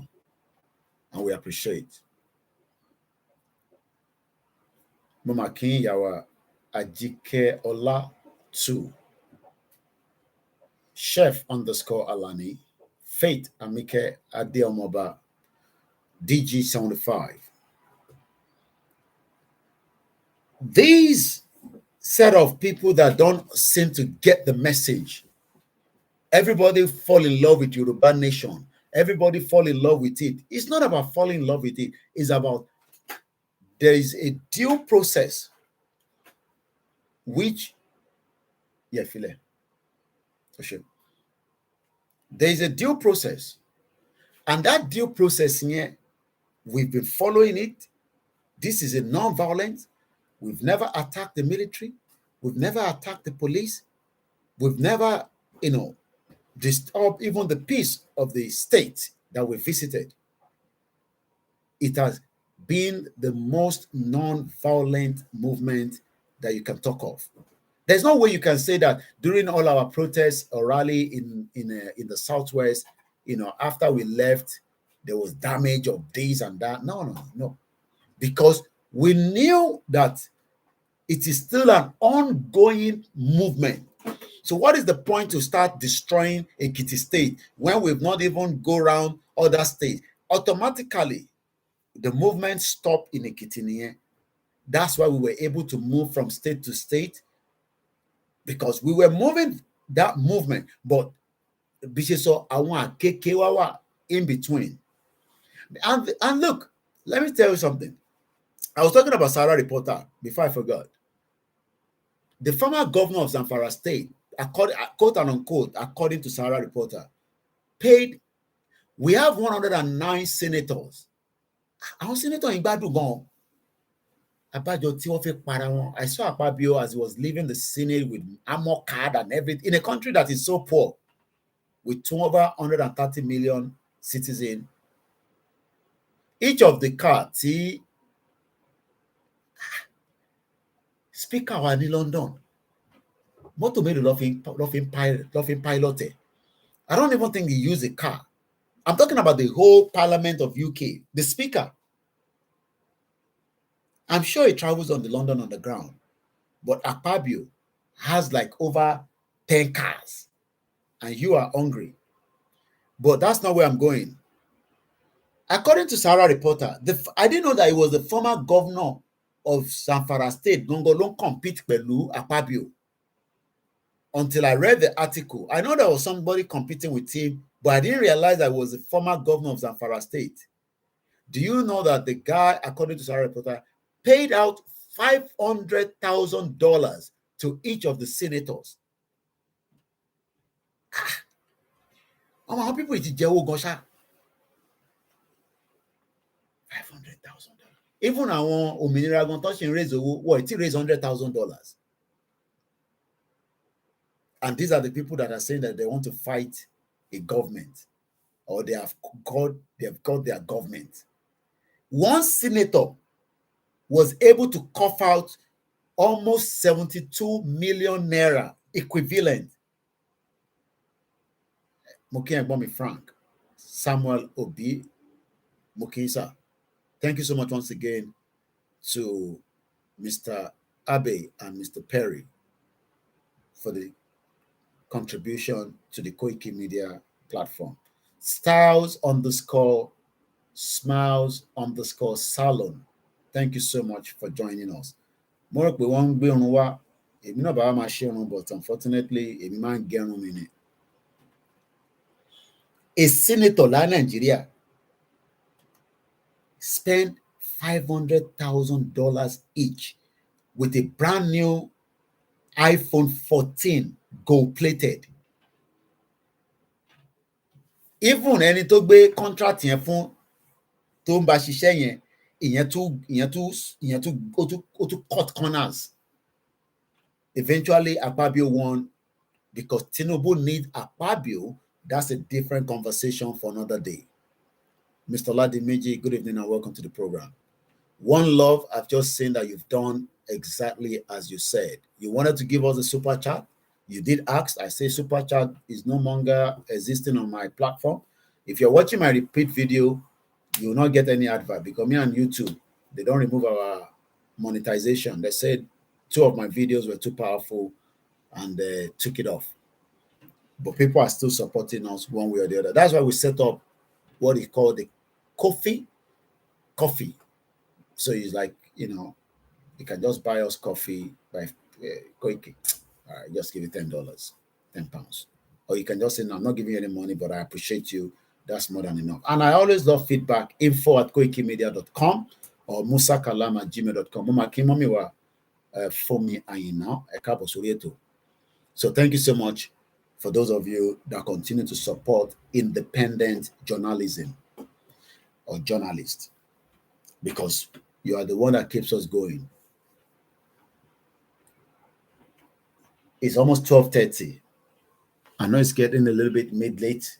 It is soon there, so but we see how far I can go, and then before we wind down, if these senators have this such amount of money, Mokin Frank Dudu, that they are able to pay $500,000. So what is inside this Senate that we don't know?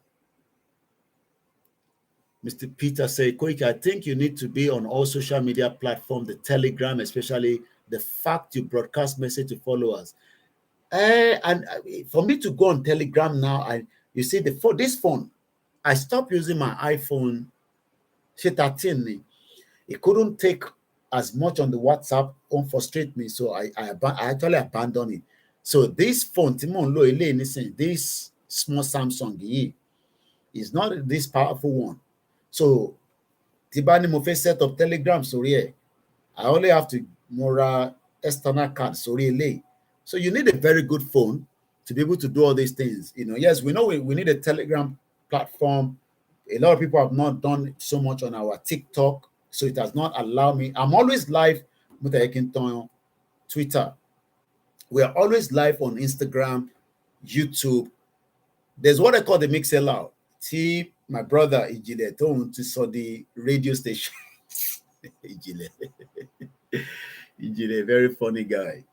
How can you convert MixLR? MixLR, and he's presenting MixLR to all his listeners as if it's a radio station that is operating from Turkey. Come on, man. I beg. It's called MixLR. So MixLR is just Mr. Fab. So definitely, we will set up a Telegram, but until I have another bet, I'm not going for any iPhone anymore. I'm frustrated with iPhone.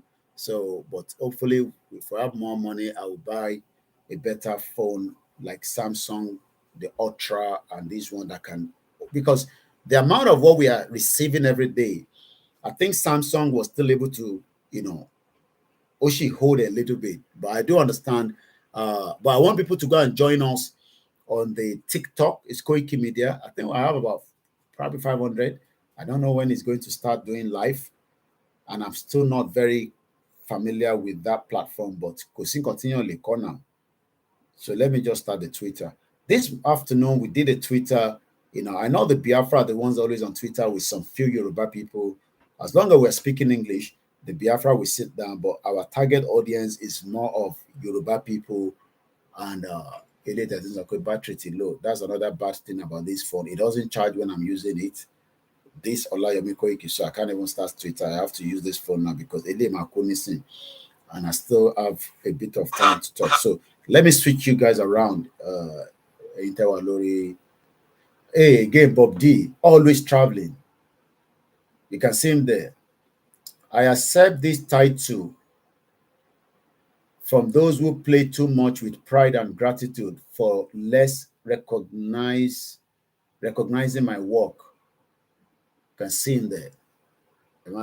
That's Bob D there. So if you go to his own page, let me give you a full original, because this one is original. Yeah, so that's the original. So you can see Bob D there. Dele Momodu Ovation. He has already sacrificed as well, but he's not interested in the breakup of Nigeria because he's enjoying his life. So, Bichen Solo, you can buy Black View BV710. Call on carry enough fund, no need. If I have enough fund. People don't know that fund. When I say fund, we are spending fund every day. Every day we're spending money, but I know one day it will work. But actually, Mama, I have a WhatsApp group that nobody can post into it. I do share the link out. I'll see if I can share it out tonight. I'm going to change this phone now. So, but let me call again on more page and just put it again. So you click on that link. Like I said, you don't need to communicate with anybody. Look, I get people as well. A number called me. This number called me. And I know you are very, very careful. They will say it's Yoruba Nation, but be rest assured, these are scammers. This number called me at 3:33 p.m. I picked it up. Hello, the Yoruba Nation, the Yoruba meeting. I say, which meeting? I knew definitely these are scammers. I had not even given him the time to speak. Intervention, what he sent the code concern me came in phone code. They will just override your WhatsApp. Okay, so the number is +234 903 146 7612. So it's not literal. People think that because I've had people say, Koiki, that your WhatsApp group. Some people are begging for money. Look, you don't know anybody there. If anybody begs you for money, if anybody disturb you, You just tell us the number. We will remove that person. We will block that person. He will not come back. And there's no way we can stop. But the only thing is nobody can post into it except in me. Ati our team Meta. Nobody can post into it. So I can share that link until we have the numbers, then we migrate into the Telegram. Okay. No cut out. Okay. Yeah, be sure laptop here. The like laptop because camera or that, but I'm managing it. So that is the situation. I've just been told that Orimiti cut out. Cut out. So let me share the link, then I'm going to start the Twitter. So this or radio TJ Leman on a radio station. There's nothing called radio station, okay? A radio station means that you have a frequency number, 91.2, 93. You can even apply for one in any country you are, but it's a process. So it doesn't have anything called radio. All it has is called MixLR. I pay for it as well. It costs me $20 every month. If you want a full package of 24 hours, that means you can pay $50, $49.99. But you can set it up in a way that, whether you are live or not, it will be operating. But you still need internet to be able to operate it. I don't think it tells you that.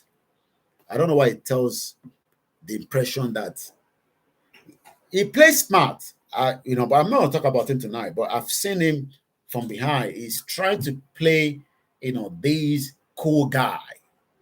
But Ojububua, Omaja, Orotowanle, especially Lori Oroyayen, whether Shoyekoribe talks or not, doesn't matter. Kò sí bí wọ́n ní bí rọ́bà lọ lógún ọdún òtítọ́ ń bọ̀ wá bá òun lọ̀rọ̀ tó wà nílẹ̀. So gbogbo tó ń play cool guy lórí social media nígbà tó yẹ pé òun lè fẹnu kan jàkàrà mẹ́ta tán. Ẹni tó sọ pé òun san $250 fún internet níjọ́ tí mo rí ní Turkey. And I was like, anyway, just leave him there anyway. Mo ṣì ń sọ̀rọ̀ nípa Abba àti. So I'm going to share the link. It's not compulsory. You don't have to be there. The only thing is, mo post video kan síbẹ̀ léalẹ́ bọ̀bọ̀ kan tó ń pọ̀ ẹ̀jẹ̀ wọn náà ọ̀rẹ́ ní Nàìjíríà ọ̀rẹ́ ló fún ní poison ẹ̀jẹ̀ gidi ló ń pọ̀ lẹ́nu gidi. I can post that on my social media network. I can post it on my status. So if you have my number, you will be able to see all this. I had another video from Akwa Ibom. Àwọn yẹn bad gan. Àwọn Igbo yẹn náà bad o. Bàbá wèrè gidi ni wọ́n. Tẹ́ bá rí bó ṣe ń ṣàwọn èèyàn. Èèó lọ́sàn gangan àbí láàárọ̀ lójúmọmọ. Wọ́n ẹmọ tó bá ń kun ẹran níléyà. Wọ́n dẹ̀ ya ìgbáyà àwọn pípùn yẹn báyìí. Wọ́n ṣí ìgbáyà yẹn. Bóyá kidney ló ń yọ níbi. Mo sọ fún ìyàwó mi pé má wo status mi o. Kó má máa lọ lálàkàlà o. But according to Padimi to send the simi, he's a security guy. What kidnap to be Nava Kinini. So Africa Confidential side to my brother. Welcome to the program. So things like that, we post it into the group. You can watch it and you can delete it if you can't watch it. But anything glory like that, we stop posting it on social media because they will lock us. I'm going to post it. I'm going to block me. Let's say, the Bible. Kò ń ṣe èèyàn kan ló ń ṣá o. Kò ń ṣe èèyàn méjì o. Ó dà pé àwọn mẹ́rin ni wọ́n. Olúkálùkù wá ń sọ ibi tó fẹ́ mú kúrò lára bọ́dì yẹn. Mo rí irú ẹ̀ rí. Kódà mo tẹ̀lé flash ẹ̀ fún yín gan báyìí. Kò possible. Image yẹn ti wà too bad gan. So, welcome African Confidential. African Confidential is doing a lot on Twitter, but kò rí support. Ìgbà míì èmi nìkan ni máa lọ retweet. Kí ló dé tá like Twitter náà? Èèyàn. Why? Ẹ má bínú pé mo. You listen to the Akwa Ibom guys. They said it is called rival thing. Nǹkan ṣẹlẹ̀ Nàìjíríà o. Ẹnì kan ló mọ̀ ni o. Damn. Àwọn yẹn bad.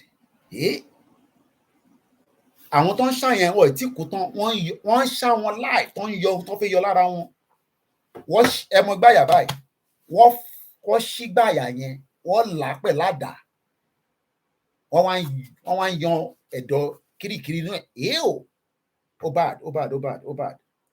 So let's leave that. Oh, Twitter man jẹ data. I didn't know that. Okay, abájọ tó máa ń sọ fún mi lórí fóònù ilé pé ó ń lo kinní kan MB. Okay, I can see why. All right, okay. Yeah, very, very glory site. People are athletes, very, very athletes. So let me switch around so that we can use a phone that can be charged while we are using it. Because this one doesn't charge while we're using it. Bob D, Dele Momodu, Ovation, Jaye Kirintiani. So let me start this one and let's stop this. So like I was saying before that small, diversion a little bit. All I am saying to my people is that when people are saying that it is not possible, Koiki, wàhálà tẹ́ ń ṣe yìí, Ọlọ́run má jẹ́ ṣe wàhálà lásán, ẹ lè gba country yìí báyìí, country yóò lè bọ́ sí. Look, what they want us to be doing is to be arguing with each other that these countries cannot be possible, And their argument again is because everybody knew from the time that Buhari became the president that the next president is Bola Tinubu, but Buhari ló fẹ́ play Bola Tinubu.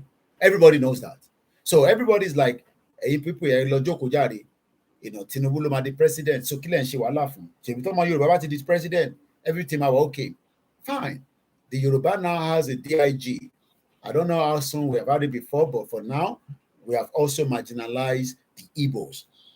The Yoruba have taken over the port authority.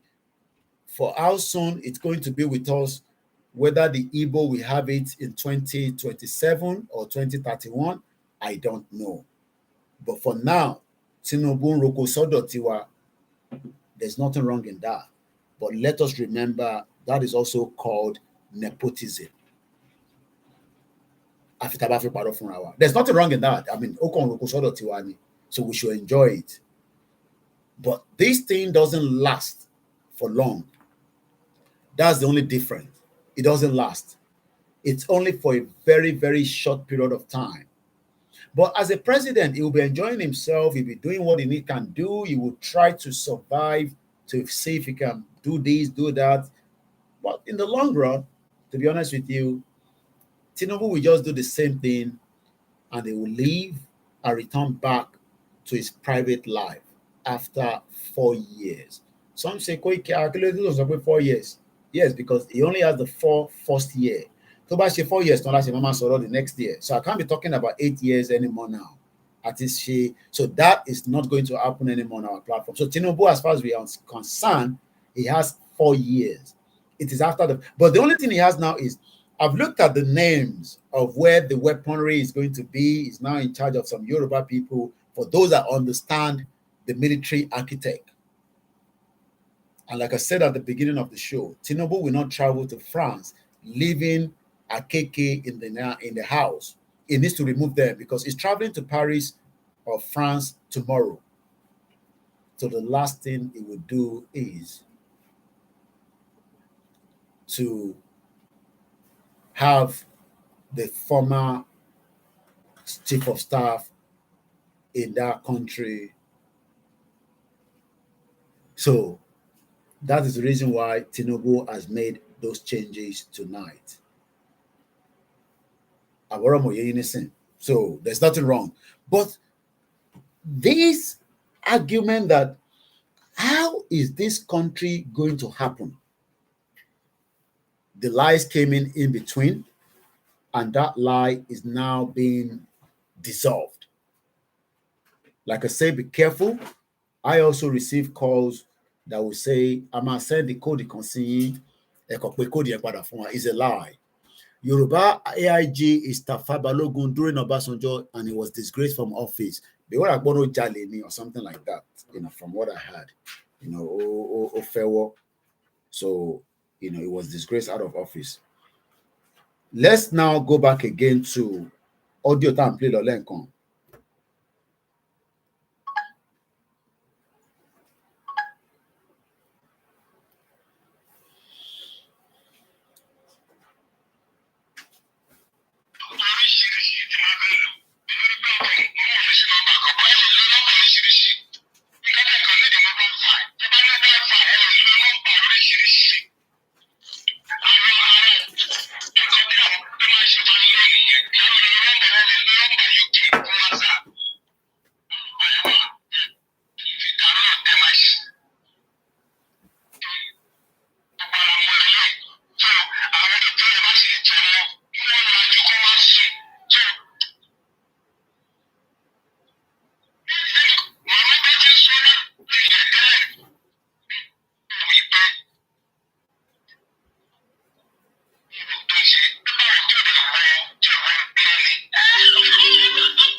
Now, the same set of idiots that we were saying that things doesn't work the way that this woman is presenting it. But today, they are coming back out with their conscious mind. But ibi tèmi fẹ́ ká focus tiwa sí nísìn ni pé the whole agenda of Dupe has failed anyway. Is a distraction. But moving forward, Mr. Moses, good evening. Alade, good evening. Moving forward, we must put pressure on Bola Tinubu. That is where our own focus should be now. Are seeing it as a delay, a distraction. Thank you so much, Toy Dad One. Ekabo Sorieto. Sonke, good evening or good morning. Atiwa ni 1:15 in London, and the weather is cloudy. Ilẹ̀ ti ṣúgan, Atiwa lọ́gọ̀jọ́ òru. Tí oríṣiríṣi wèrèpè àtàǹjọ̀nú àti gbogbo ẹ̀ time tó máa move lélẹ̀. Oríṣiríṣi ló ń lọ lágbàáyé báyìí. Ibi tó bá mọ̀ sí ni o. So, you know, and Nigeria is in a big mess. You know, dungeon in Nigeria wà, inú ìgbèkùn ló wà, and that's why we need a lot of prayers as well. But as much as we need prayers, talk about kick action, but we're not going anywhere. Majek for care, thank you so much. Our focus now is Tinubu. You know, I'm not gonna be talking too much about it because everybody knows it was just a distraction, you know, a kekeni. So I'm going to leave it for other media to be dealing with it. But if could you mention Orukowa? So all she's doing is she's not referencing to our names, but she's talking that message from on get it because o reference Sigbalet Timothy Noyen. O reference it. Then no broadcast to shape ni ijo Sunday. I listened to the whole broadcast. Mo journalist le mi. Mo de bá summarize it. Te bá lọ follow gbogbo post mi lálẹ́ join. Gbogbo tó sọ ni mo bá summarize in under 15 minutes. We'll break it down. So if you can't read that, so you need láti lọ gbọ́ tó ń fi sọ, èmi ti fún ní summary. Ó ti knock iṣẹ́ ẹ̀kọ́ rí bẹ́ẹ̀ out completely. Ó ti bá ti iṣẹ́ ẹ̀kọ́ rí bẹ́ẹ̀ jẹ́ gan. Iṣẹ́ ẹ̀kọ́ rí bẹ́ẹ̀ dẹ̀ máa finish ẹ̀. So gbogbo àwọn yẹn ní sin distraction olórí burúkú ni. So our focus nísìn yẹn ṣe gan ni Yàrá Gbémilékè. Gbogbo wọn máa padà wá síbí báyìí. Wọ́n wà lábẹ́ ètò nísìn tó fi gbọ́ kí la fi ṣe ibo là ń lọ.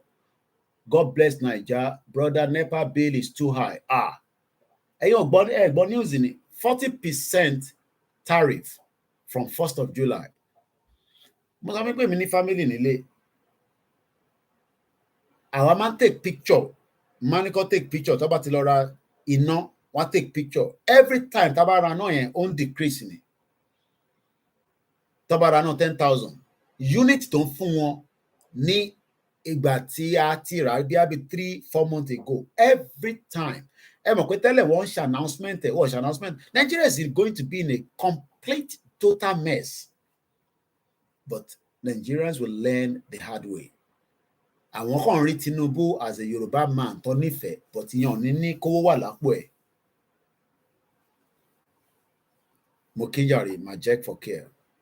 Mo kí ọ̀rẹ́ mi oníbó Eddie ní Manchester. Mukia Lajaran Lobade, Ijaya Jaya Moke, and the rest of everyone that is on the platform.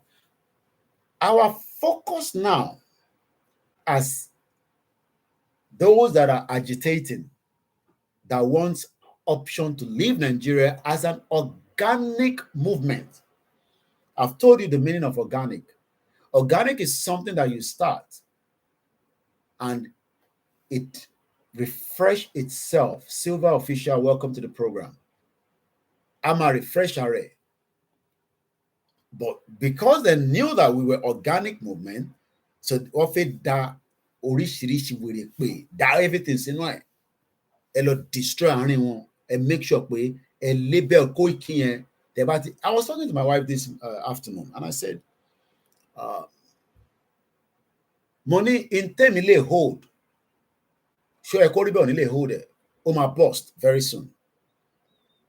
With the amount of different things that was said about me on the social media, sometimes some people send the voice note to me about the play, but I can't I did not allow that to bother me. Because èmi mọ̀ pé interface ni pé tẹ́ bá ti kó ìrẹ̀wẹ̀sì sí lọ́kàn, ìyẹn ló máa ronú sí, kò tún ní jáde láàárọ̀ ọjọ́ kejì. So they were finding it difficult with me that somebody like this guy was just coming back to back, in the last 2 years with everything labeled. But I just told you that a senator was paying another senator. We have 109 senators in Nigeria. And the former governor of Zamfara paid $500,000, according to Sahara Reporter, to each one of them, so that he can become the next Senate president. Kí ló wà nínú Senate president is because for every law tó máa kọjá lára wọn, for everything tó fẹ́ ṣe, he will know about it, a máa gba percentage tiẹ̀. And that has been Nigeria. YouTube is deliberately lowering Koiki viewers, or else how do you explain Koiki videos getting 15K views on other platforms with less than 5K subscribers? It shocked me. We have 341,000 on Koikimedia followers. But we are still doing very well. When I look at my, my analytic data, mo sọ pé Koko ti Ṣóyẹ kó rí bẹ́ẹ̀, Wálé Àlè, Jimmy, Ìjìnlẹ̀, Green for God, Koko àwọn márààrún wọ tí ní percentage traffic me lọ sí Nigeria. So how can they now say that they are doing Yòrùbá nation? It's a waste of time. They're idiots. And I know even our bloggers on the video me, they can't, because I'm not talking about fracas here. I'm talking about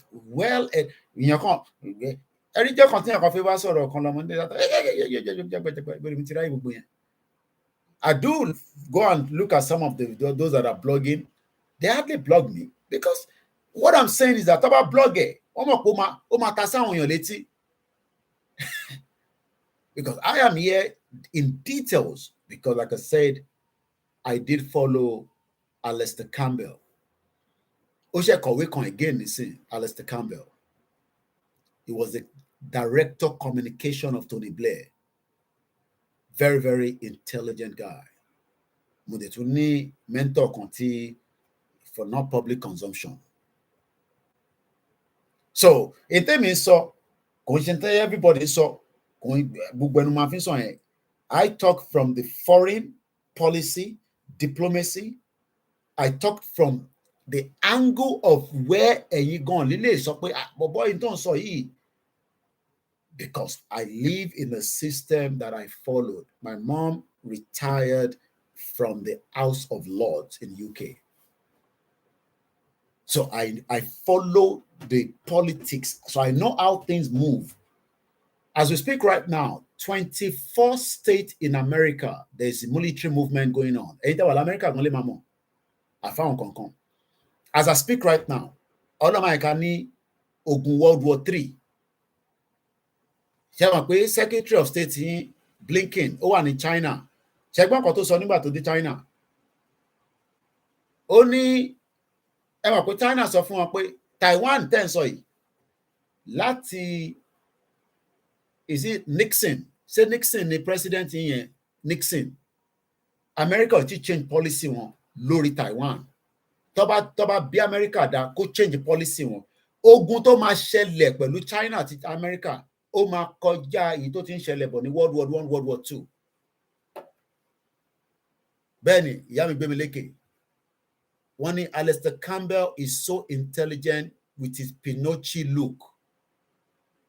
Bàbá yẹn, nígbà tó ń ṣiṣẹ́ pẹ̀lú Tony Blair, tèmi dé lu tí mo bá wọn. Tony Blair was the prime minister before I got to UK, a year before. Tẹ́ tí kámẹ́rà bá pìkẹ̀, ó máa wà lẹ́gbẹ̀ẹ́ ni pẹ̀lú pẹ́ẹ̀nì. Gbogbo tí Tony Blair máa sọ, ó ti pọ̀ sí lára. So I am different. So so what I'm trying to say is that for the Yoruba nation to materialize, people think that I will be the one to be making the decision. No, my job is the media. That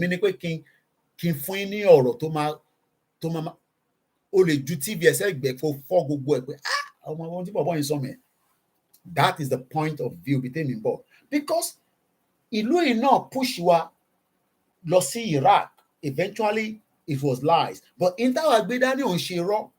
But tá a bá fi push sí kí máa jáde kí máa sọ̀rọ̀ bí dọ̀ìdọ̀ì. No, we are going nowhere. So I knew from day one that Nigerians need somebody that can knock them back to back. And the only thing they wanted to do now is, ẹ kọ́kọ́ destroy integrity bọ̀bọ́ yẹn àti character ẹ̀. Tẹ́ bá ti destroy ẹ̀ lórí social media, àkọ́dákẹ́ kò ní lè sọ̀rọ̀ mọ́ ní láíláí. Ẹ̀wẹ́ Kentos Abẹ̀bí, mo kí gbogbo yín ní Manchester. Mo ní sẹ́ gbogbo yín wẹ́ ẹ̀ tó bẹ́ẹ̀. Because number one, mo mọ ìdílé tí mo ti jáde. Nínú UK tí mo wà yìí, mo sì lọ síbì kan tí is not for public consumption. Wọ́n ní wọ́n máa ṣe security check lémi. Mo ní any day, anytime, go ahead. Wọ́n pè ní CRB. And for the fact that I can get into number 10 Downing Street, I have passed the security clearance already. Kò dẹ̀ ṣe pé mo fi ń dẹnu, mo rò pé lómi tún ní that sign of security clearance níbi tàbá media dé ní UK. But I don't want to mention anybody's name. Ẹ máa fi yẹn sọ́kàn ara yín pé àwọn oní Koikimedia máa bá sọ̀rọ̀ bẹ́ẹ̀. And it's not the first time. Ká tó bẹ̀rẹ̀ Yorùbá Nation kan mo ti ń lọ. It's because in tèmi ní mo fẹ́ ṣe ni mo dẹ̀ Montista mi sọ, I'm a Gemini. Communication ni mi ní Gemini. Ẹ̀ tó ń pè ní Gemini is a Dele Momodu is a Gemini. Star kan náà lájọ run, but ọ̀nà tó wù ń gbà orí Nàìjíríà ló dúró sí because ó náà ti jìyà. Ó dẹ̀ fi jèrè, ó dẹ̀ lọ́mọ, fi gbádùn ayé ẹ̀, travel lọ sí Canada, ó dẹ̀ ra ticket ọ̀fẹ́ fún ni. Èmi náà lè lọ ní that same platform ní 2015. Ṣé mo pé tó bá yẹ pé mo tẹ̀lé Buhari ní 2015, program mi máa ti tán báyìí. Ẹ̀gbọ́n mi kan tó tẹ̀lé Professor Banji Shortman Devil, ó lè wà Nàìjíríà, ó dẹ̀ lè ti padà pẹ̀lú family ẹ̀. But we are talking about the long-term solution for Yoruba people. Ẹ sọ̀rọ̀ pé ká máa ṣe merry-go-round the politics in Nigeria. Okay, Tinubu Deve, ó ti yẹ gbogbo chief of staff, everybody dey excited. Me too, I dey excited. I'm happy. Oh yes, I'm happy. At least I don't want to see any Fulani there for now. They are born bastard. But the question is, mo kí yàrá ẹ̀gbọ́n mi ẹ káàbọ̀ sórí ètò. Ayuba Adebi àti Ṣẹ́gun Ọ̀nà. Mo kí gbogbo yín níbikíbi tó kálukú bá wà. What we are saying is, the movement have been distracted to some extent, but we have never left the movement. We are still determined. We are still focused. Yes, some people say, sorry, Yoruba Nation. When I hear that, it gets me angry. Yoruba Nation. No, so kini mo answer. Because I'm sorry, Yoruba Nation. We are talking about Yoruba Nation. It's still part of the movement. But we must remind people that Tinubu is not a lifetime president of Federal Republic of Nigeria. But what he has now, he has the opportunity. There's nothing in life that doesn't have advantage and disadvantage. Okay, maybe if we have gone that way, it would have been a disadvantage. Maybe if we have gone this way, it would have been an advantage. But right now, he is there. He has a say. He might not perform what we want straight away. But if he leaves that office, if he leaves that office, those of you that are not seeing what we are seeing, look, the Igbos, I pity them in what is called Nigeria project. The reason why I pity them is because, number one, they have been ruled out as part of Nigeria. We are now putting the Igbos as if they are not even a majority. Look, Igbos are majority, just as the Yoruba are majority, just as the Hausa are majority. But nobody is going to think about, Wike is not coming to anywhere, even if he wants to spend all the money he has stolen. They cannot give it to Wike. You know why? If they give it to Wike, they will marginalize them as well. They will marginalize us as well. So this merry-go-round of we are playing politics with our life, especially with all these bastard politicians that care less about me and you. You think that, look, all these politicians now, they're having shayo now. They have their people that will be telling them about what we are doing, but they will continue to put money to infiltrate us. You think this lover will be talking about what I'm talking here? Go and look at this lover. No. There was one I was watching on Instagram, this afternoon. I took time. I was looking at the page. There was one on Instagram, another very popular one like that, with about 2 point some. Sometimes, don't worry about those followers, people. They buy it. They are not organic. But they're not going to talk about this lover. And there's one that was, I can't remember the name now. Can't remember the name. We are only 2.3 million followers. When you look at everything is putting on their timeline, you realize that they are not Linda Keji. I don't follow Linda Keji. Linda Keji doesn't talk about self-determination. He hardly talked about it. Okay, meet Rear Admiral Emmanuel Ikechukwu Ogiala. I believe this is from Igbo side, is it? Is the new chief of naval staff. Is it Igbo? That name sounds Igbo. Ikechukwu could be from Southeast. Let me say this to the followers of the APC. We appreciate your dodginess. Oh,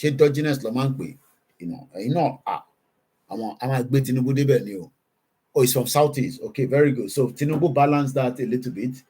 At least he gave them Rear Admiral. We'll be telling you more about all this in the video. Okay. I always talked about 3. Mélòó ni eléyìí ti sọ̀rọ̀ nípa Linda Keji.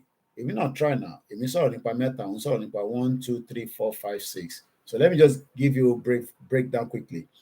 This is meet General Ta Lagbaja. Yòrùbá lélẹ̀ ṣá. Ṣọmọ Yòrùbá ni àbí mi mo kàn zoom bẹ́ẹ̀. Is he a Yoruba guy? Lagbaja. Ọmọ bàbá Muko is the newly chief of Nigerian Armed Staff, Major General Taurid Lagbaja. So Yoruba nìyẹn now. Okay, very good. At least ó ti roko sọ́dọ̀ tiwa náà nìyẹn. Ta ló tún wà ńbẹ̀? Abubakar, Air Vice Marshal. Hassan Bala Abubakar. Mo dẹ̀ mú ní pàdé mi kan tó jẹ́ Bala àbí bàbẹ́ náà Abubakar Bala nìyẹn jẹ́. Ọmọ north nìyẹn náà. Eléyìí is the Controller General. Mo tẹ̀ like eléyìí. So I was already saying, somebody told me, one of our family friend works in that area. She's so excited. Just enjoyed for the 4 years. Controller General.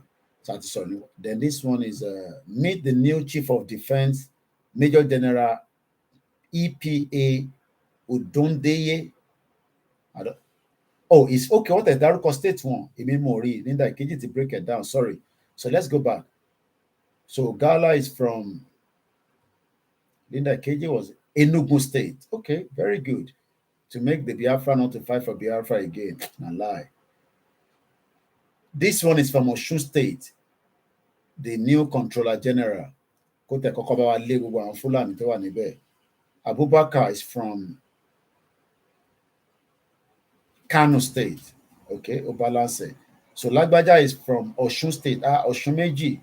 So Chief of Army Staff is from Osun.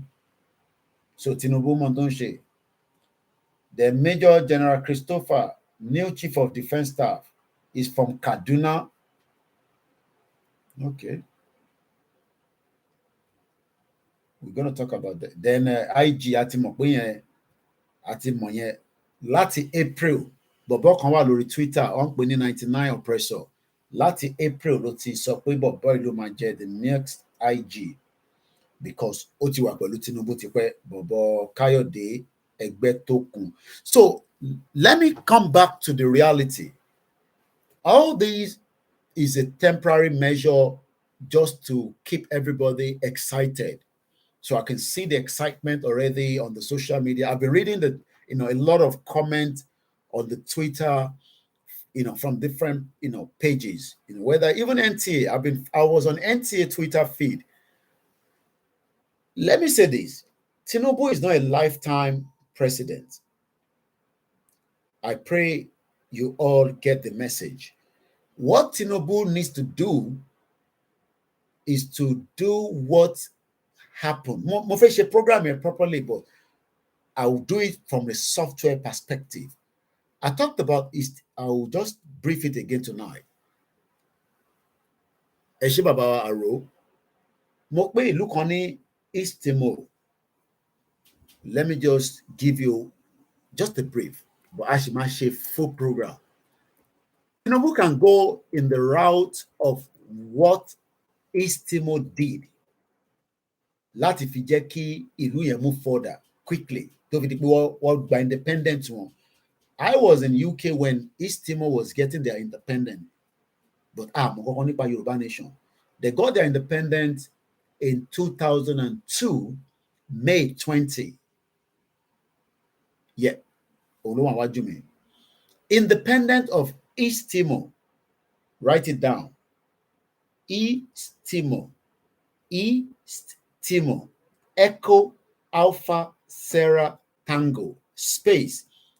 Tango India Mike Oscar Romeo. Báwa ṣe máa ń pronounce nǹkan nìyẹn. But fún a basic layman, o lè ní E for egg, o lè ní A for apple, o lè ní S for snake, o lè ní T for table, wàá tún fi space sí T for table, I for incense, M for mother, O for orange, R for rabbit. Lọ Google ẹ̀.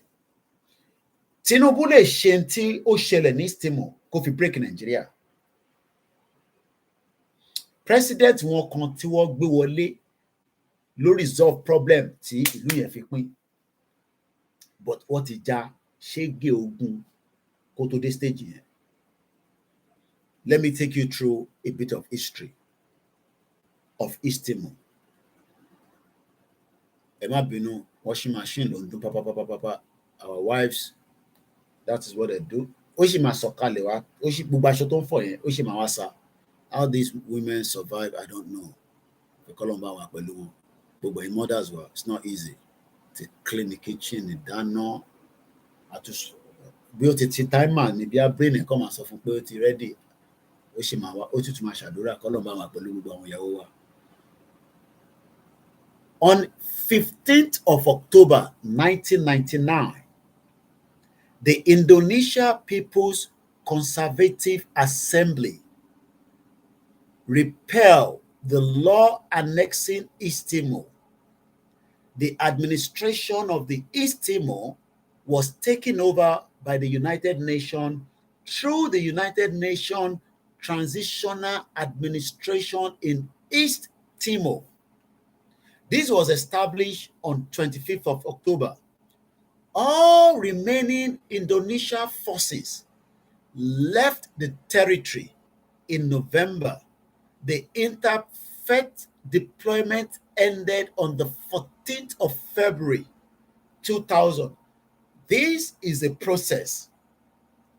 If truly Dagboru woman is saying that òun ti bá yín bá UN sọ̀rọ̀, sórí ìwọ tó mọ tí èmi sọ personally tó dẹ̀ ti gbọ́ mi tẹ́lẹ̀, I am highly disappointed in every single one of you. I have done this presentation before. Is on record. This is the process when United Nations has finally got involved in a country that wants to break. Camera, mama monitor. No. United Nations will be on the ground, and they will now start telling Nigerian military to start moving everything that got to do with Nigeria out of the territory known as the new nation that is about to be birthed. One fine ní fàbù, òun àti ìjìnlẹ̀ yẹn wá ń play innocenti. Tẹ́ bá rí lórí show, ó ń play innocenti bí ẹni tí kò dá kankan mọ̀. Ó ń play mind game.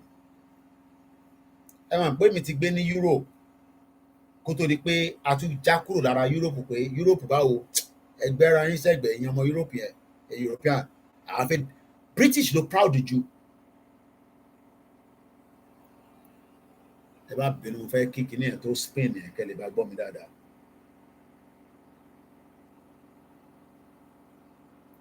Mo fẹ́ kí kíní ẹ̀ ariwo yẹn pọ̀ díẹ̀ so ó ń spin lọ́wọ́ ni.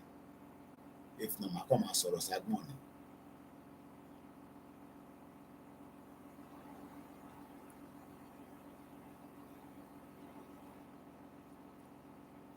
I don't think some of you understand that they are playing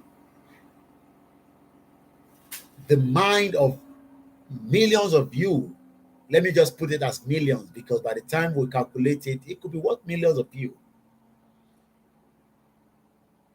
But mo fẹ́ fún ní breakdown díẹ̀ lálẹ́ nípa East Timor and how United Nations got involved. United Nations is not going to get involved in Nigeria right now. All they will do is tell us to continue to negotiate with Nigeria. Duponitiri is a bastard. Bomb bastard. O reference ìgbálẹ̀ tí mo fi nà bọ̀ ó bídà kò dárúkọ mi. Wọ́n tún fi ìgbálẹ̀ nà mí. Wọ́n fi ìgbálẹ̀ nà mí. Kíní ẹ̀ ti lọ́lẹ̀ díẹ̀. Now we can come back to the program. Ẹ jẹ́ n pa fáànì yẹn. No need it. Natural atẹ́gùn tó ń wọlé is more than enough. Wọ́n lè bí mílíọ̀nù kan pé ṣé kọ́ pa mi ní kọ́ máa pa. Àwọn kan ti lò, gbogbo wọn ti sùn. Ojú ta. Ìjọ kan wà tí màá ṣe program, màá gbé kámẹ́rà yẹn sókè. Màá kọ̀nẹ́tì fóònù yẹn, màá wá shoot ẹ̀ lọ sókè. Màá máa fún yín ní gbogbo tó ń lọ lókè ẹ̀kẹ́ máa rí. Fox kan ló ń lọ nísìn. Òru ló máa ń rìn tiẹ̀. Òun ló ń sá lọ lẹ́gbẹ̀ẹ́ lọ́hùn yẹn. Àdúgbò wa ṣe drive lálẹ́ báyìí. Níbo ni gbogbo mọ́tò wà kẹ̀? Ìlú òyìnbó ló ti máa yọjú níta. Àwọn ìyá kan náà máa ń yọjú, bébí náà ṣe máa ń yọjú nìyẹn. Àwọn ìyálé ọ̀kan. Jẹ́ kí nǹkan kan ṣẹlẹ̀ nísìn. Mo kí mọ́mọ́ wa kan fọ́ Tadílẹ̀ ẹ̀ka lẹ́mọ̀. Aládé Sákìrù mo kí yín. Ó dàárọ̀ àwọn ìtí sùn ẹni tó ń bá ń kùn ẹ máa wò tó kù lọ́la. Ṣé rí ọ̀rọ̀ nation tí àwọn fẹ́ sọ di àwàdà kẹ́ríkẹ́rí. It doesn't work like that. Ẹ mọ̀ pé dúpọ̀ tó máa ní ẹ, wọ́n máa ní ẹ pé wọ́n tún máa sọ fún òun, wọ́n tún máa ní ẹ pé báwo lọ ṣe gba country olórí burúkú woman dagboru. Ó mọ̀ pé nǹkan tóun ṣe kò sí iota of truth in it. But because àwọn tó jẹ́ gullible people, ilẹ̀ ti ṣùgbọ́n ní Dubai, ẹ lọ sùn. Ẹlẹ́ṣẹ̀ mọ́ lọ́dọ̀ tiwa ni. A gbọ́dọ̀ ṣe fáwọn ẹ̀wọ̀n ìbẹ́yìn ti gbádùn ẹ̀ láàárọ̀. Nígbà tẹ́yìn gbádùn láàárọ̀, àwọn Amẹ́ríkà náà sùn. So bí láyé ṣe rí nìyẹn, kò lè gbogbo lè balance. Ẹ̀yin ará Dubai ti gbádùn láàárọ̀. Nígbà tá à ń ṣe program. Àwọn tí Amẹ́ríkà ń sùn, àwọn èèyàn tẹ̀ wo live. Èmi máa rí wò lọ́wọ́ ọ̀sán after Star Radio. So program ẹlẹ́nkẹta tá à ń ṣe in 24 hours lélẹ̀. Náà ẹ jẹ́ kí wọ́n padà sórí East Timor yẹn. Hopefully give and take gbogbo program yóò ní ju by 2 o'clock. YouTube mi máa sọ mẹ́ni. Okay, yeah. So we have the rest of the last 1 hour, multi 2 hours. So that's gonna be more than enough. So 3 o'clock, 2, so I have just 40 minutes to do the presentation. So at least everybody knows what time we're going to bed. So it is Sunday also. So ìyàwó mi máa ní àṣebó ní sójà ò kì í sùn mo ní ẹmu rẹjú ni èso sójà máa ń sùn ni ìgbò ni wọ́n ti gbọ́ pé sójà sùn sójà ò kì í sùn ẹ jẹ́ kí n gbé yín padà lọ sí the headline tí Wikipedia gbé jáde kí mo tẹ̀ ti lọ tó fa gan sẹ́fà ibi tí mo lọ mo ṣàǹgbà ìsàlẹ̀ ló gbé mi lọ but òkè ló yẹ kí n ti bẹ̀rẹ̀ so that's fine. History of East Timor mo pen and paper kò kọ sílẹ̀ mo ti sọ East Timor East Timor East Timor East Timor officially the Democratic Republic of Timor-Leste is a country in Southeast Asia and Oceania. The country comprises the eastern half of the island of Timor and thereby island of Arturo and Jaco. The first inhabitants are thought to be the descendant of Australasian and Melanesian people. The Portuguese, the Portuguese began to trade with Timor by the early 16th century. Ilẹ̀ Yorùbá náà ti wà nígbà yẹn o. Kó tó di pé àwọn dàgbòrò British ó dà gbogbo ọ̀rọ̀ mọ́ wa lọ́wọ́. And the colonials, it's throughout the mid-century, skirmish with the Dutch in the region eventually resulted in an 1859 treaty for which Portugal seceded the western half of the island. When they break away the borders, I have to be explaining like this so that if no meaning. Sherry, the moment borders start closing, bring everybody together, the north, the southeast, just join them together. What they've done is they've closed our borders. Border separating it, Mr. Bamidele. If our borders were separate, that means before you drive into somebody's border, you go through a documentation, whatever arrangement you have with that country. You cannot just drive. If we were separate, the Igbos cannot just drive into our land and say, we will come and settle down there. No. The same thing would happen if we are going to the north. That is if Nigeria was not put together officially in 1914. You will not be able to just go and say you are good. We must have arrangements. Just buy a ticket and go to the airport and say you are going to America. Or America is even too much. Say you are going to Kenya, because I know you need a visa to get to Kenya. No, tomorrow, buy a ticket and go to Muritala Mohammed Airport and say, Soldier, I know they sleep. Oh, I'm awake. Okay, yeah, me motorayo. Soon. That's it. Hey, Daddy, you are sleeping. No, I don't. We'll tell you I'm sleeping. Soldier, don't sleep. I'm only resting my eyes. And you're about to this soon. So that continuity from there. Imperial Japan, Portugal, Otigba Idaji. Imperial Japan then occupied East Timor. Bobele was during the World War II. Mobelon Elidumari, Majari Ogun World War III. Kódà kó Majari Ogun nílẹ̀ Yorùbá.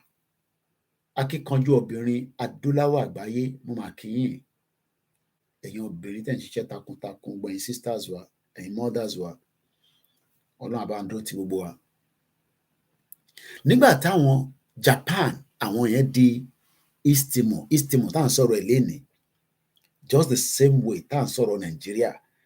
Gbogbo pé wọ́n close the border, wọ́n bà border jẹ́.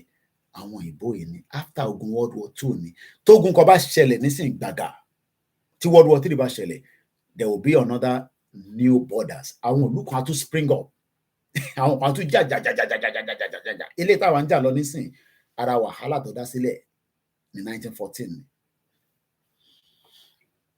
But Portugal resumed colonial authority after Japanese surrender. Ṣé rántí pé Joe Biden was still in Japan pẹ̀lú Rishi Sunak. Wọ́n lọ ní kó má bínú ogun tó ṣẹlẹ̀. Òkú sùn lọ́gán. Ẹ farabalẹ̀ kẹ́ gbọ́ lè tó bá jẹ́ pé lótìtọ́ ni Dúpẹ́ virulent declare Yorùbá nation, Nigerian government máa gbógun lọ́ba. Níbi tó bá ṣe declaration ẹ̀ sí, màá ṣàlàyé fún yín. East Timor declare not on ẹ mọ̀ pé báyìí kò tẹ̀ tí sí network báyìí, but what declare itself independent from Portugal in 1975, 3 years before I was born. But do you know what happened? No. But was invaded by the Indonesia military. The Taliban. How can you say you have declared? Ta ló fún yín ní authority? Ta ló fún yín ní power? So gbogbo ìgbà àwọn sáwọn náà declare lórí YouTube yẹn. It doesn't have any phantom. It doesn't have any truth in it. But the gullibles, kí ni $100,000 fi ṣe? Mo ní pé wọ́n fún àwọn senator yín ní $500,000 each. Ẹ̀yin sọ̀rọ̀ 100,000. Ẹ lè raise 1 million yẹn. Wọ́n waste time ara wọn ni.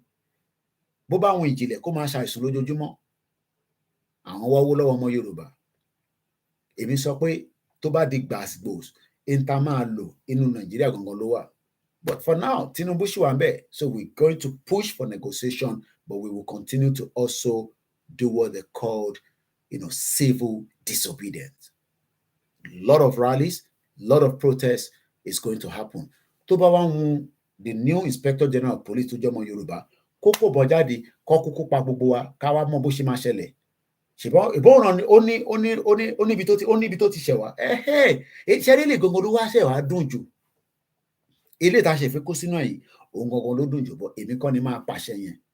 My job is just to push the message out there.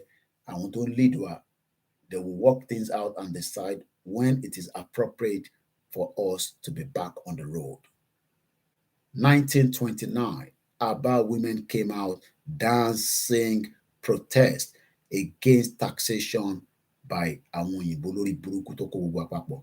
15 years after the 1914 amalgamation.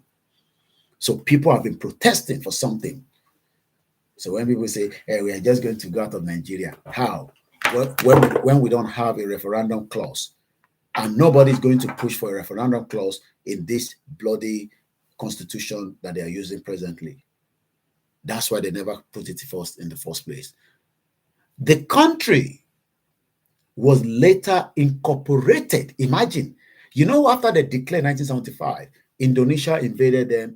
And you know what Indonesian army did? Then also in 1975, there was less communication. So the military of Indonesia were able to suppress. Look, whatever we witnessed from 1983 till 1999, imagine what our witnessed from 1975. Because even us, we know that we were all bitterly destroyed. The fear of an average Nigerian today is based on the fact of the military rule that occurred. So everyone that is putting on this agbada now is all lies, is a deceit.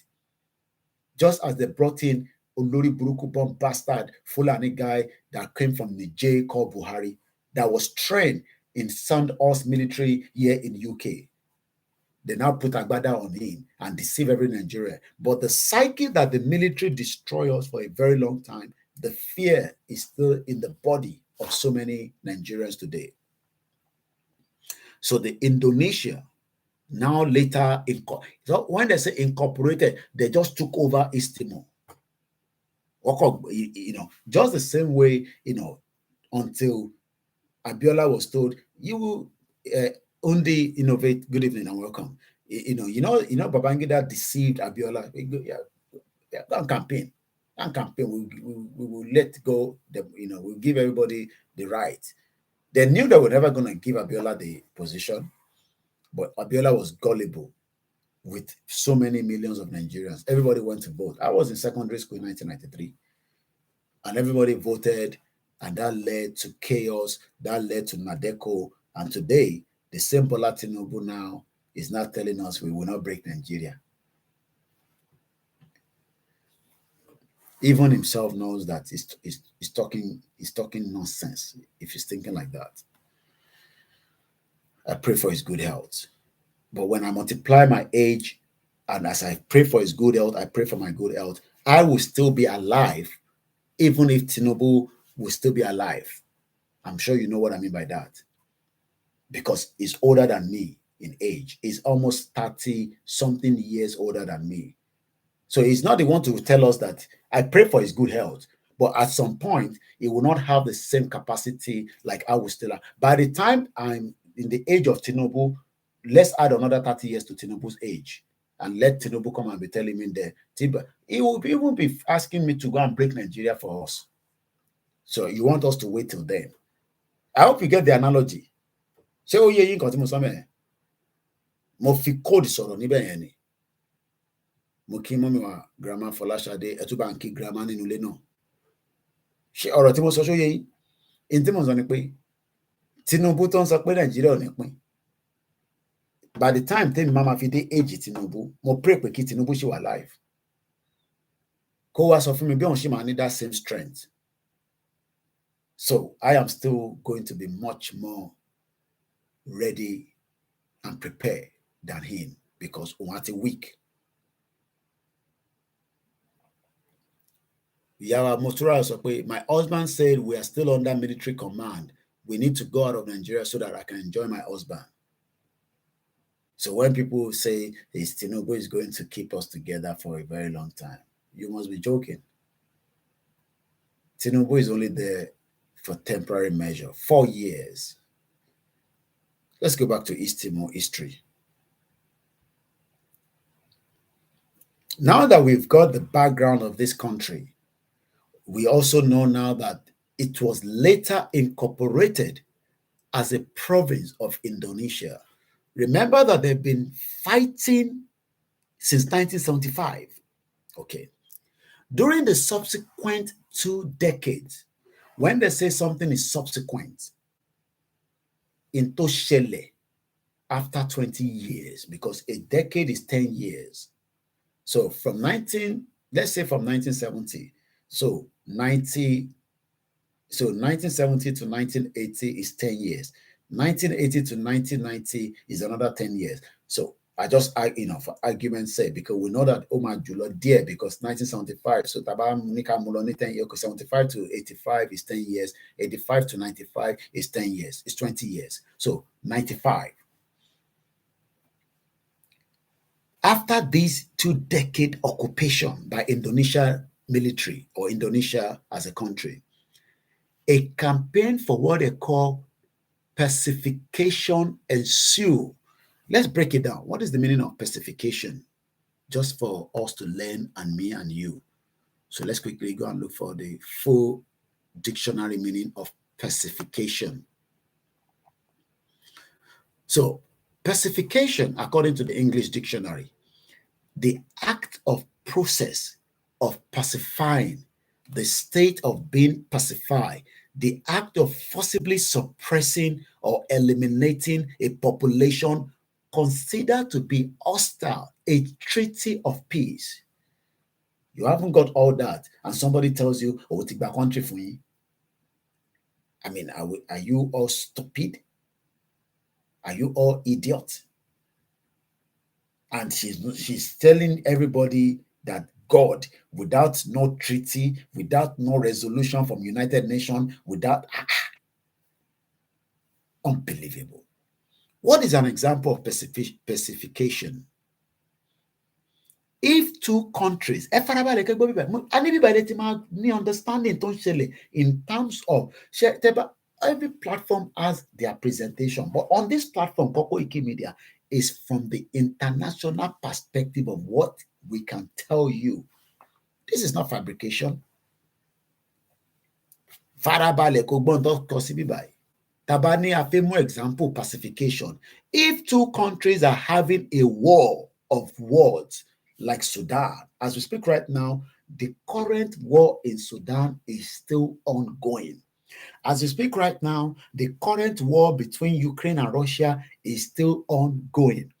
Tí ìlú méjì bá ń ja ogun, a war of words, but àwọn eléyìí nísìn ti Ukraine àti Russia ó ti kọjá ọ̀rọ̀ ẹnu, wọ́n ti ń ju bọ́ǹbù. Ti Sudan ó ti kọjá ọ̀rọ̀ ẹnu, àwa nísìn ọ̀rọ̀ ẹnu la sì ń sọ, àìtí ìjà. Pacification. So if two countries are having a war, W-A-R, of words, W-O-R-D-S, that could escalate. Biafra is saying, let us go. You say no. Ew. That's pacification.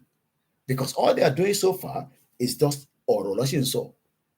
Do you want it to become escalated? Release Nnamdi Kanu. You kidnap him, you rendition him. You are running away from your own law and you are marginalizing them. Hey, oh my God. So you can see why I say the tendency is very, very slim. Let's continue. If two countries are having a war of words that could escalate, one country could use foreign aid money as a means of pacification. If a country is battling a revolution from within, stopping the insurgency can also be called pacification. Idiot. Joko sorry. Àwọn tó sọyìn àti àfìgbà country àfi raise owó tá máa fi owó tó fi jagun náà àbí owó kí ló ń raise. No, owó kí ló ń raise. Okay, because what that one is a protest because they declare country. So owó ogun ló ń raise here now. They are raising money to buy weapons and as far as I'm concerned, to defend themselves against Nigeria. Because what is the purpose of the money they are raising? And my gbé ìjọba délé ìjọba ẹwà sọ bẹ́ẹ̀ Adéníjà délé. One love, thank you so much. Olóyèdè Ọpẹ́yẹmí, thank you. Farabalẹ̀ kò gbọ́. During the subsequent 2-decade occupation, a campaign of word of words, that we need pacification, ensued. Although Indonesia did make substantial investment in infrastructure during its occupation in East Timor. As an example, hey, we have Dangote refinery in Lagos. So because of that, we should not break up Nigeria. So because Dangote invested 19 billion, East Timor also had investment by Indonesia, but they are being occupied and pacification. Let's go further. So any one of them can invest in Lagos. This is why we are saying a roundtable negotiation will protect the Dangote project, the Dangote investment, whoever investment, the Igbos investment, the Hausa investment, whoever have any investment within Yoruba land, we will guarantee that that investment will continue to be operating, but it will not operate under the laws and policy of what is called the contraction Nigeria. It would start operating under the Yoruba laws. That's all it's going to happen. You will employ more Yoruba before Hausa people or Igbo people. You will make sure that you pay tax to the Yoruba government. You will make sure that you go in accordance to have health and safety to protect every Yoruba person and others that work in that company. That is all. Why do you think that the British company will tell you, if I want to employ anybody from Nigeria, do you know what the British government is going to tell me? Have I tried everybody in this country before I want to? The reason why they are employing people from the healthcare, which is the major area that they need people, is because people are living longer in this country. So they need foreigners to come and look after the oldies and those that have physical challenges. Idiots. Don't understand anything. You think that UK is stupid. Why is it that it is only the healthcare sector that they are giving room for people to come here until the Nigerians abuse it? Thank you so much. There's another donation from One Love. Is that the second one, or is it me just thinking? Thank you so much for your support. It's equivalent to a super chat. Efarabale.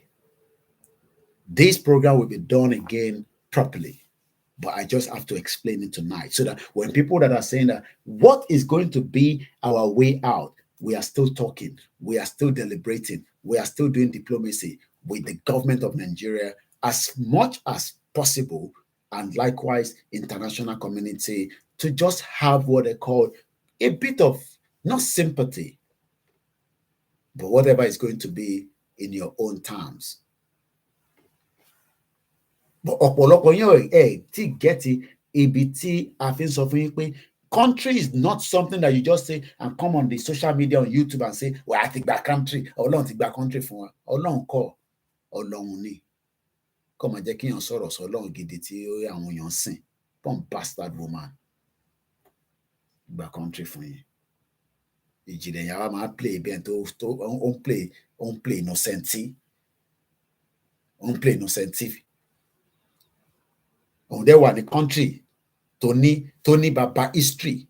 Talking history, history kekere. Unbelievable.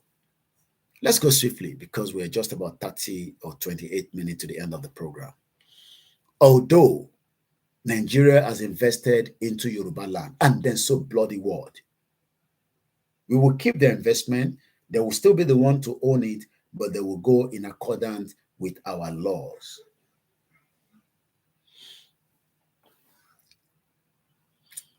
Although Indonesia did make substantial investment in infrastructures during its occupation in East Timor, dissatisfaction remained widespread.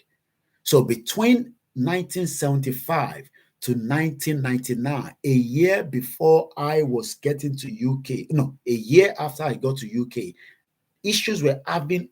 So when people say this Yoruba nation is taking too long, you are stupid for even talking about that, for the fact that we have done so much. Country can no push from 1975 to 1999. We have not done even 5 years already.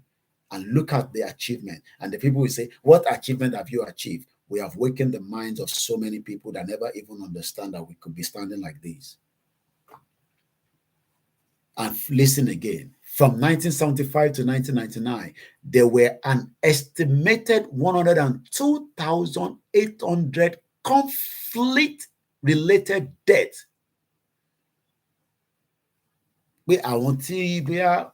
Because of the issue that was having effect in that country, maybe for sickness, days, water, blah, blah, blah, over 102,800 people that, conflict-related death. But approximately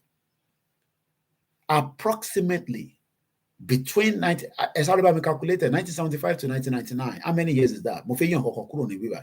Mo fẹ́ link ọ̀rọ̀ ibi by more into Baba Akintoye so you stupid people that doesn't understand what Baba Akintoye is explaining. Nígbà tẹ́ pé ikú ò jẹ́ kankan lójú tí ẹ fún mi ní breakdown 1975 to 1999. How many years is that? Quickly. Dumb bastard. Idiot all over the place. Doesn't understand anything around the world. Ṣé Lady K wà mí báyìí ni?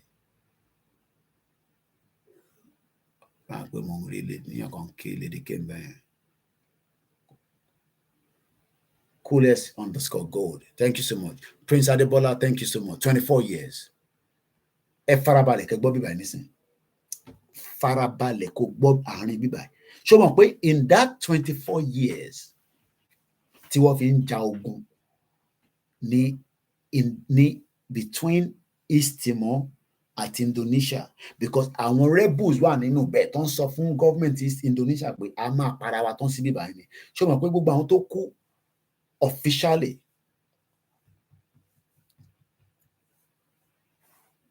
farabalẹ̀ kò gbọ́ bíbá yìí, approximately 18,600 killings. Èèyàn mélòó ni mo sọ pé kú nígbà Buhari in 8 years? How many people remember? I want to know whether people are taking note of how many Yoruba people died. Because that means more value àwọn Yoruba tó kú nìyẹn. How many Yoruba people died tó wà nínú statement Baba Akintoye? Thank you so much, one love. Benny, the Igbos have been, it is not taking too long at all. Igbos have been fighting for Biafra since 1967 and still haven't achieved it. If you guys just started Yoruba Nation movement and your achievement is very alarming. They keep telling us that we haven't done anything. Thank you so much, one love. How many people remember the death of the Yoruba people under the bloody taste hunger Fulani Muhammadu Buhari? Let me just help you. 29,000 Yoruba people died in 8 years. No, according to Tiba Bakitoyeso.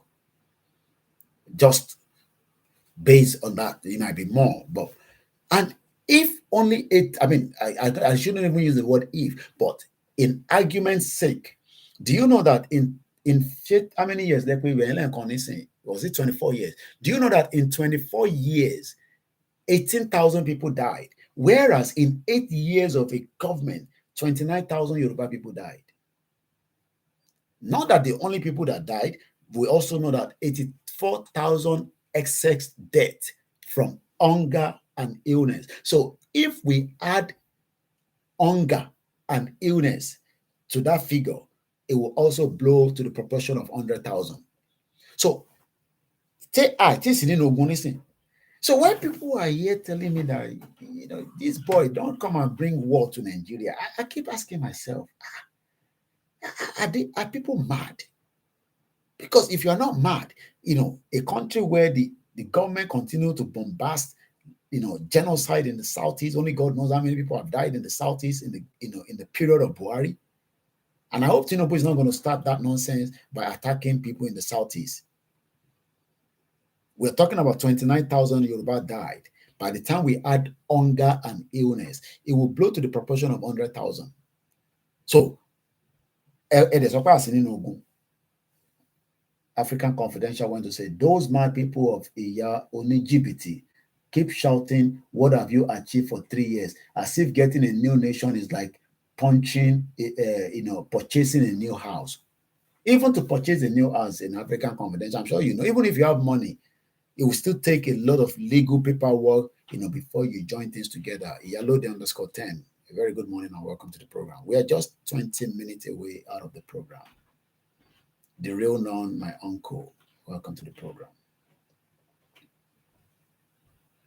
And this is Ola Nobi Moki, and this is the reason why we are saying to our people, don't be saying that this movement is not moving further. This movement, is too slow for you. 24 years, East Timor were fighting the Indonesian government.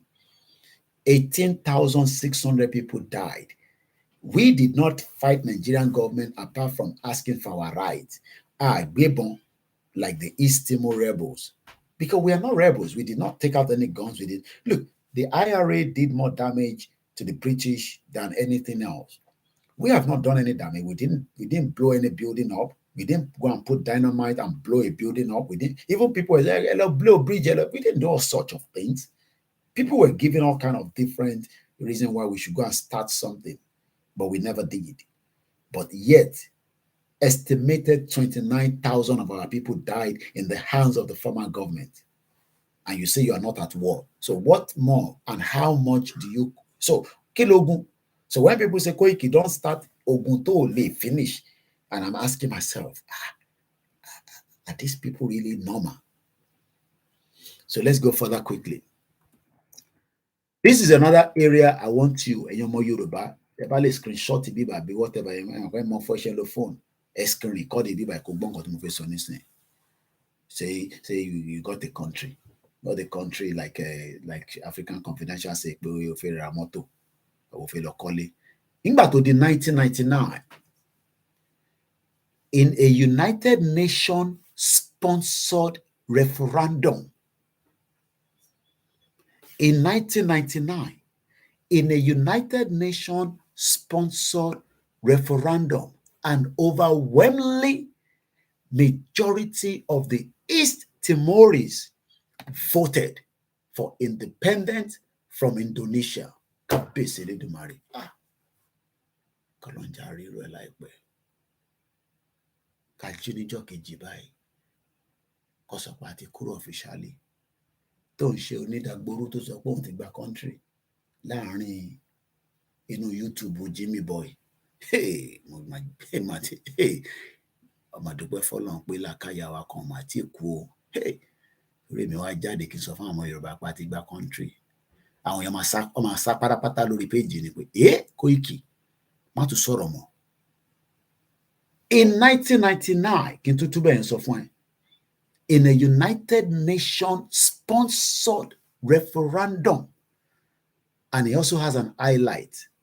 And when he has an highlight, he says, an independent referendum was held in East Timor on the 30th of August 1999, after 24 years of fighting between the East Timor and the Indonesian government.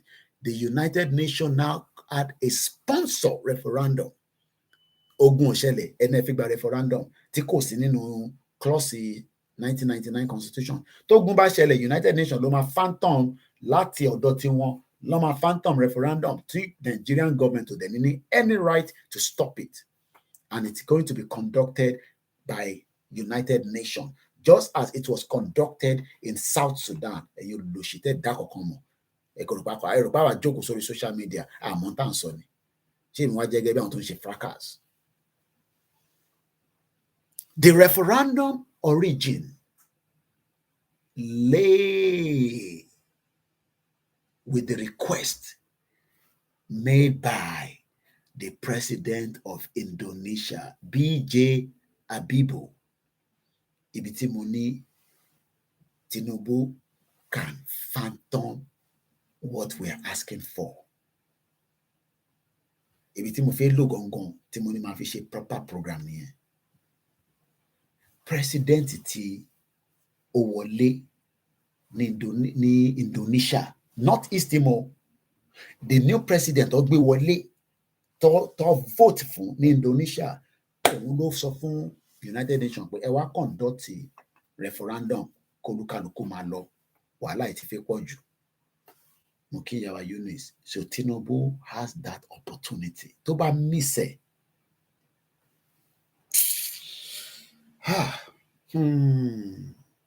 Ọlọ́run ọbẹ̀ ni májàrí wàhálà tó ń súnbọ̀. Tinubu lè paná gbogbo wàhálà yẹn lásìkò yìí, kólúkálùkù máa lọ, peace of mind, velvet divorce, kò sí jà kò sí wàhálà, farabalẹ̀ kò gbọ́ bíbá ilé nǹkan sí.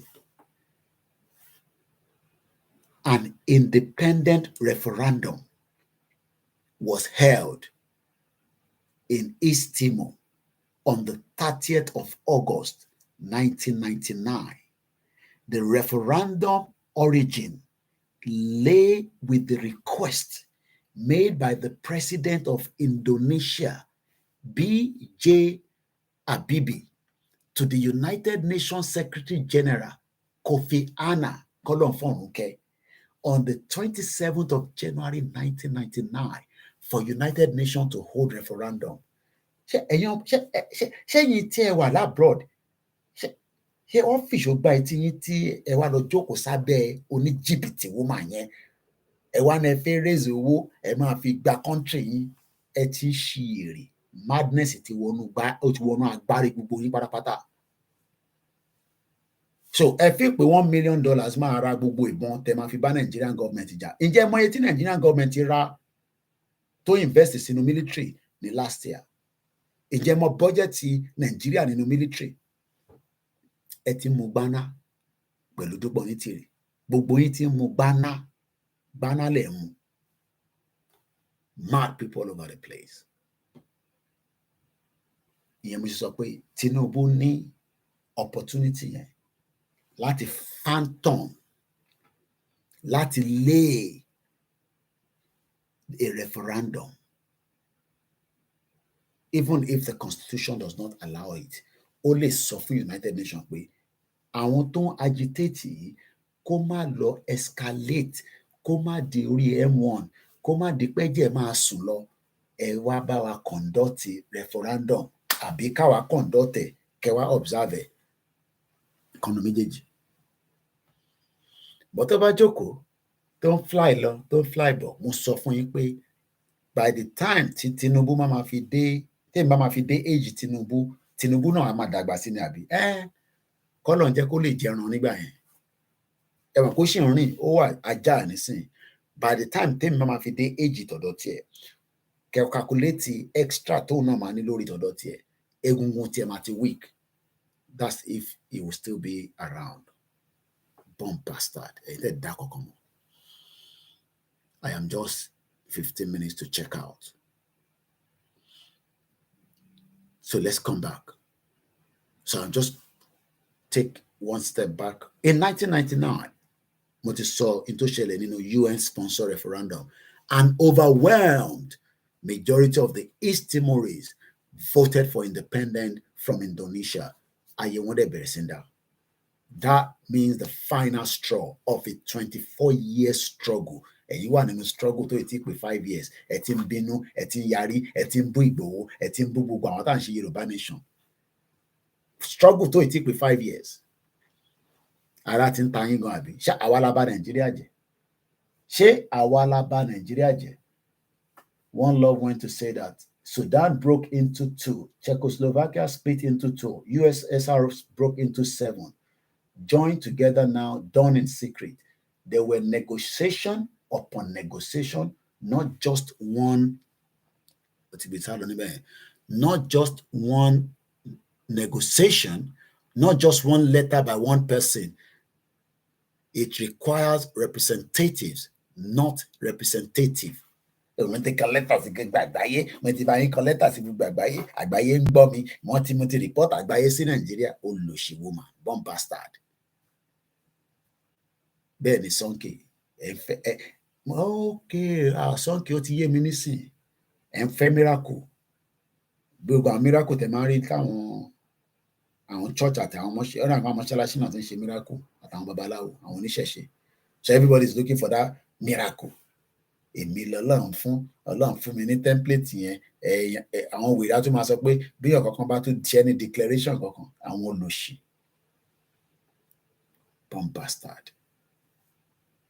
I pity Tewande.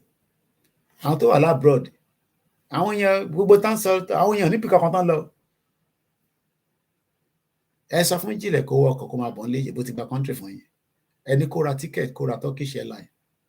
Kò tẹ̀ ní the second way. Ìbí yóò ti gba country, kò ní the 2 ways. I hope òun náà ń bọ̀ nílé fún Adélé.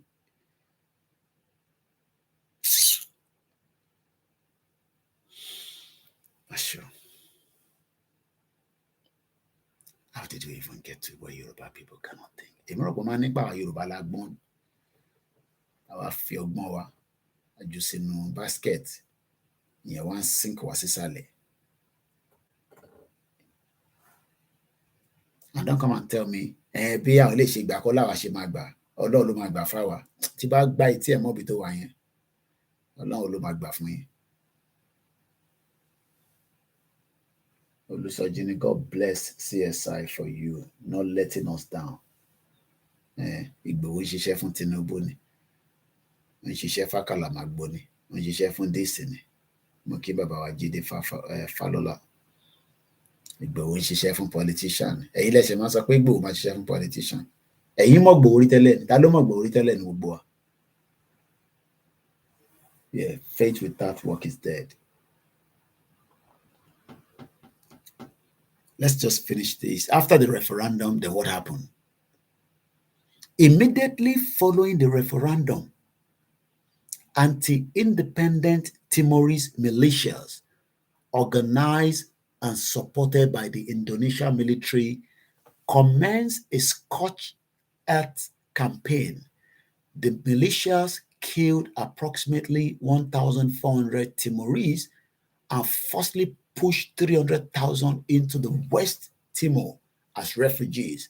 The majority of the country's infrastructure was destroyed during this attack. Then the international force for East Timor was deployed to the country and brought the violence to an end. Violence Burugan. Ọba ò ní rántí mú pátá kúrò nínú ká palace. Bó bá ń báyàwó ẹ̀sùn kan sí àgbàgbé pọ́nrún ẹ̀gàn síbi ẹ̀ máa sá lọ. So why do we need to go through that route to the African country when we can do it in a diplomatic and sensible as people, not as animals? We are just 9 minutes away to the end of the program. We're going to hear a voice meeting lole. I'm just waiting pada imade. The majority of the country's infrastructure was destroyed. If we allow Orotan soy tabajeko escalate bí ṣe kale nǹkan nínú Intimokai. Tó bá lọ di pacification, ó máa escalate. We pray it doesn't get to that stage. But we are already marginalizing each other. We are already stepping on each other. Tinubu bá ṣe tán, a ṣe 4 years. And to our campaign, tó bá fún another 4 years. Àwọn Hausa náà dé, ó dàbí àwa fún Igbo. Àwa máa lọ merry-go-round. Àwa sọ Nigeria the project. Mo rí Bill Gates, another program tí máa ṣe fún yín lórí ìyẹn bọ̀. Ẹ bá rí Bill Gates kẹsà, akéèké ni bó ṣe wà yẹn. Òun àti Dangote yẹn, akéèké burúkú ni wọ́n. Mo mọ̀ pé kò lè yé wọ́n tó wà lé, òyìnbó ni. But those two people tẹ̀rí yẹn lọ́dọ̀ Tinubu lé ní, akéèké ni wọ́n. Bàbá kan tún fún mi ní breakdown kan lórí Twitter. Building tí Microsoft ń lò, Ṣàgórì ló ní. Ṣàgórì fúnra rẹ̀, bàbá Froster ni wọ́n. Ẹ ti wà nínú Gallo. Ẹ̀yin wá ń dùnnú pé wọ́n fún yín ní IG, wọ́n fún yín ní custom controller, wọ́n fún yín ní immigration. So gbogbo yẹn nísìnyí ṣó máa mówó sínú àpò ẹ̀ ni. Ṣé gbogbo yẹn máa èèyàn kan náà mọ building yẹn ní VI? Àní orí Twitter ni mò ń sùn ni mò ń jí. When they say Bill Gates on the health matter, I said, according to Sonke. Building tí Bill Gates wọ́n ní 800 square kìíní kan bàbá yẹn ó ṣe breakdown ẹ̀. Mo kí ẹ Ọlánìpẹ̀kun, my brother. Ó sọ breakdown iye tí wọ́n san nínú building yẹn. I pity a lot of you.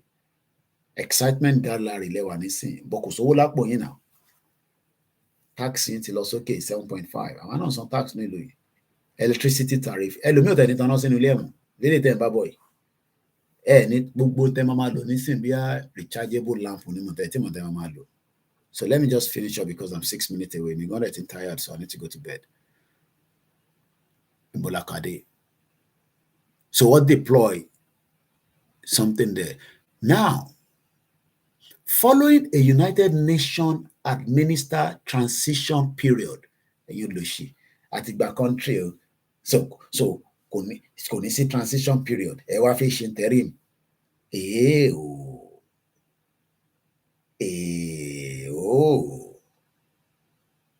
wọ́n tán pè ní administered transition period? Jẹ́ ṣàlàyé fún ẹ. Sórí tó bá ń ka Wikipedia, tó bá ní blue highlight, wàá gbé mouse sẹ́gbẹ̀ẹ́, á lè fún ẹ ní nǹkan tó mean. United Nations administered East Timor refers to the period between 25th of October 1999 up to the 20th of May 2002. The flag Indonesia officially was sísàlẹ̀. Flag East Timor lọ sókè, and they became a fully blown sovereign nation. Ìyá Kogi wá gbé flag sókè. Ó wá ń dunnú pé a ti gba Yòrùbá nation flag in Nigeria then operating ní bí 3 kilometers away from Yakogi. Àwọn Yorùbá wá ń dunnú pàtí gba nation. Sure.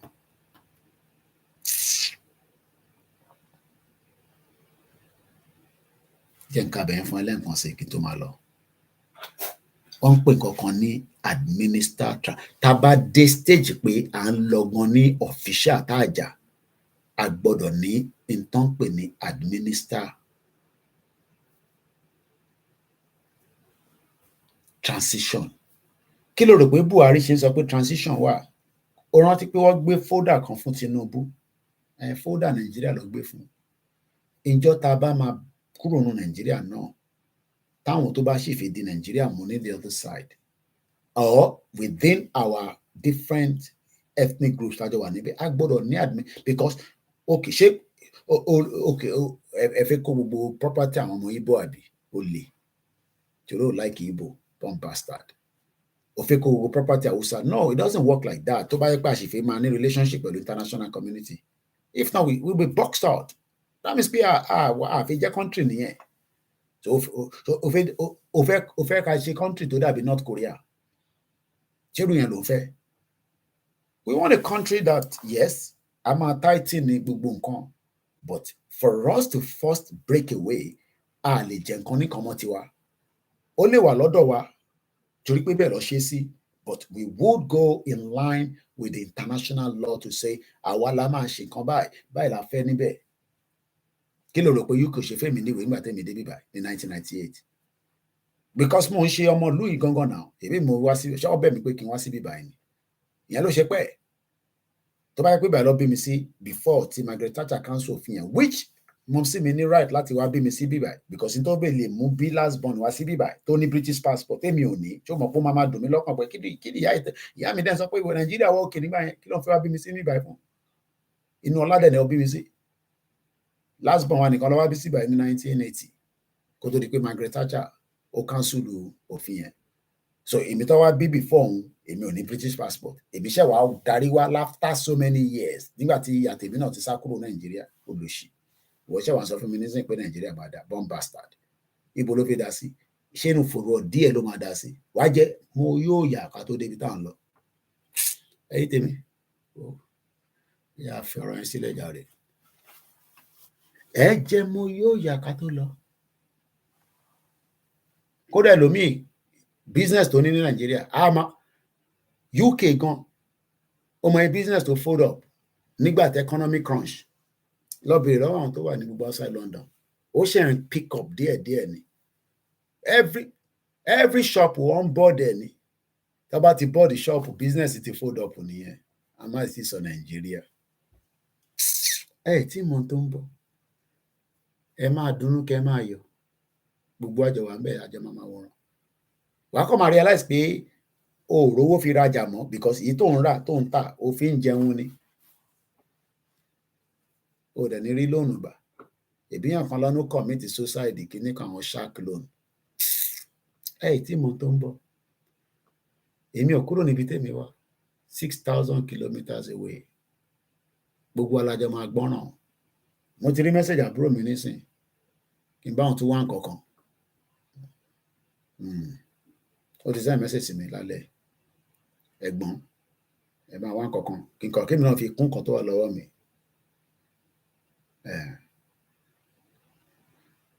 Ẹ̀gbọ́n, jẹ́ máa dùn ẹ máa yọ̀. Jagaba, mo kí mọ́mí wa Olúwakẹ́mi Ben. Mo kí ìyá wa Adébọ́lá Dùnní. Ẹ̀yin màmá wa mo fi tọ̀wọ̀tọ̀wọ̀ kí. Èmi àbúrò yín náà ni o. Mo sọ fún yín pé lórí foreign international policy gbogbo ìgbà ilẹ̀ tí máa gbọ́ tẹ́ bá fẹ́ gbọ́ àwọn analysis mi ẹ lọ sọ́dọ̀ náà platform. A ní jù bẹ́ẹ̀ lọ kí mi náà lọ sùn ilẹ̀ tí mo pàkó.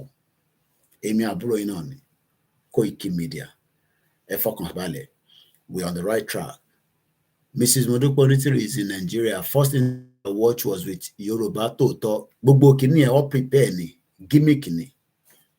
Ibẹ̀ ló ti lọ loud táwọn èèyàn rò pé nǹkan gidi ó gbé dání. It's all sharing Nigeria. Ó ń sọ̀rọ̀ lánàá kí nǹkan tó máa lọ. ó ní àwọn òun ṣe àwọn interview kan lórí CNN. Bomb bastard ni woman yẹn. Bẹ́ẹ̀ ni Barclays tó wà ní bíi 3 tó wà ní tòsí mi, méjì ti close. Àmọ́ ẹ̀ tí wàá sọ Nàìjíríà. Ó náà ṣe interview pẹ̀lú CNN. Mo wá títí lórí Google, mo wá lórí YouTube, mo rí. I took time. Mo type orúkọ ẹ̀, mo reverse orúkọ ẹ̀, mo rí kò jáde. Ṣòṣó CNN wá archive ẹ̀ ká má bàa rí mi. Anyway, ẹni tẹ́ ṣe ń gọ́ sí nǹkan tó ń sọ. Mo mọ̀ pé àwọn èèyàn láìkì ọ̀rọ̀ tó dùn. Ọ̀rọ̀ tó dùn yẹn ni kẹ́ lọ máa gbọ́ lọ́dọ̀ Ìjìnlẹ̀ kó máa fà bóyín. Òun ní rédíò lórí íńtánẹ́ẹ̀tì. That itself is a lie. Mo ṣe máa tẹnu mọ́ yẹn. Irọ́ ni. Mixela lèmi náà lóye òun lè. Ẹ bá ti ń gbọ́ ẹ bè lọ́wọ́ ẹ̀ pé ṣé 93.4 ni ṣé Turkish ni àbí Nàìjíríà ní láìní ẹ wà. Why tell you lies? Ṣé la fẹ́ gba Yorùbá nation? Kí lè mo fẹ́ máa parọ́ fún? Kò tí ì bọ́ sí. 24 years ló take Indonesia àti East Timor. Wọ́n jọ square out. Lẹ́ni nísìnyí ṣó mọ̀ pé ọmọ East Timor bí ṣe sọ fún yín passport wọn tó bá yẹ pé mo lè fi fly láti ibẹ̀ wá sí níbàyí mo ní di visa. Èmi tí mo wá jẹ́ pé ọmọ Commonwealth màá wá fi wá sí UK. Àbúrò mi kan pè mí ní ẹni nísìn. Ó apply sí ìlú kan. Ó náà reject òun. Wọ́n máa bá wọn pẹ̀lú ẹ̀.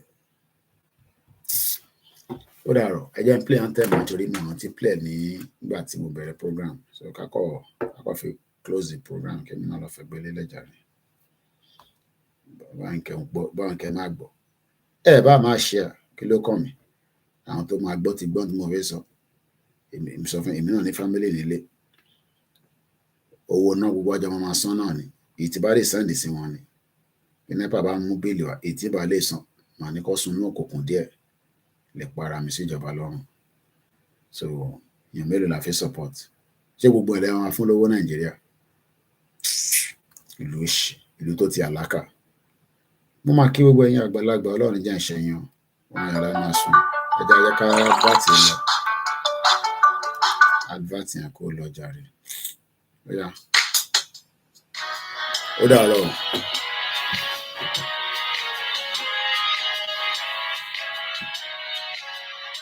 Iṣẹ́ wà fúnlẹ̀ wá.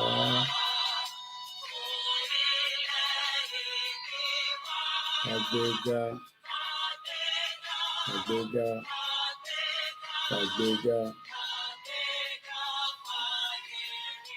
Ìgbàgbọ́ láti bí ẹrú.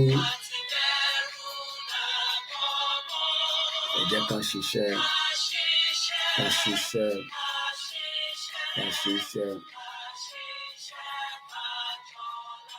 Ìṣọ̀kan ó dàárọ̀. Ọmọ ẹ̀ la máa sùn. Máa lè tẹ̀síwájú. Ọ̀pọ̀ ire. Good night. Ọmọ òdà dìde. Ẹ ṣé gan ìyá mi Grace. Ó dàárọ̀ African Confidential. One love everybody. Ìmọ́lẹ̀.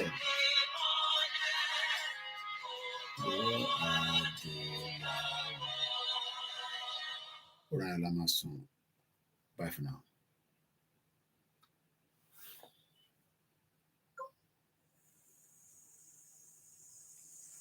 My people, one love, respect. Ó dàárọ̀. Good night. Okay, it's 8 o'clock on the other side. Ilẹ̀ ti ṣú lọ́dọ̀ tiwa. Time to bed. Ó dàárọ̀. Bye for now. Yòrùbá for life.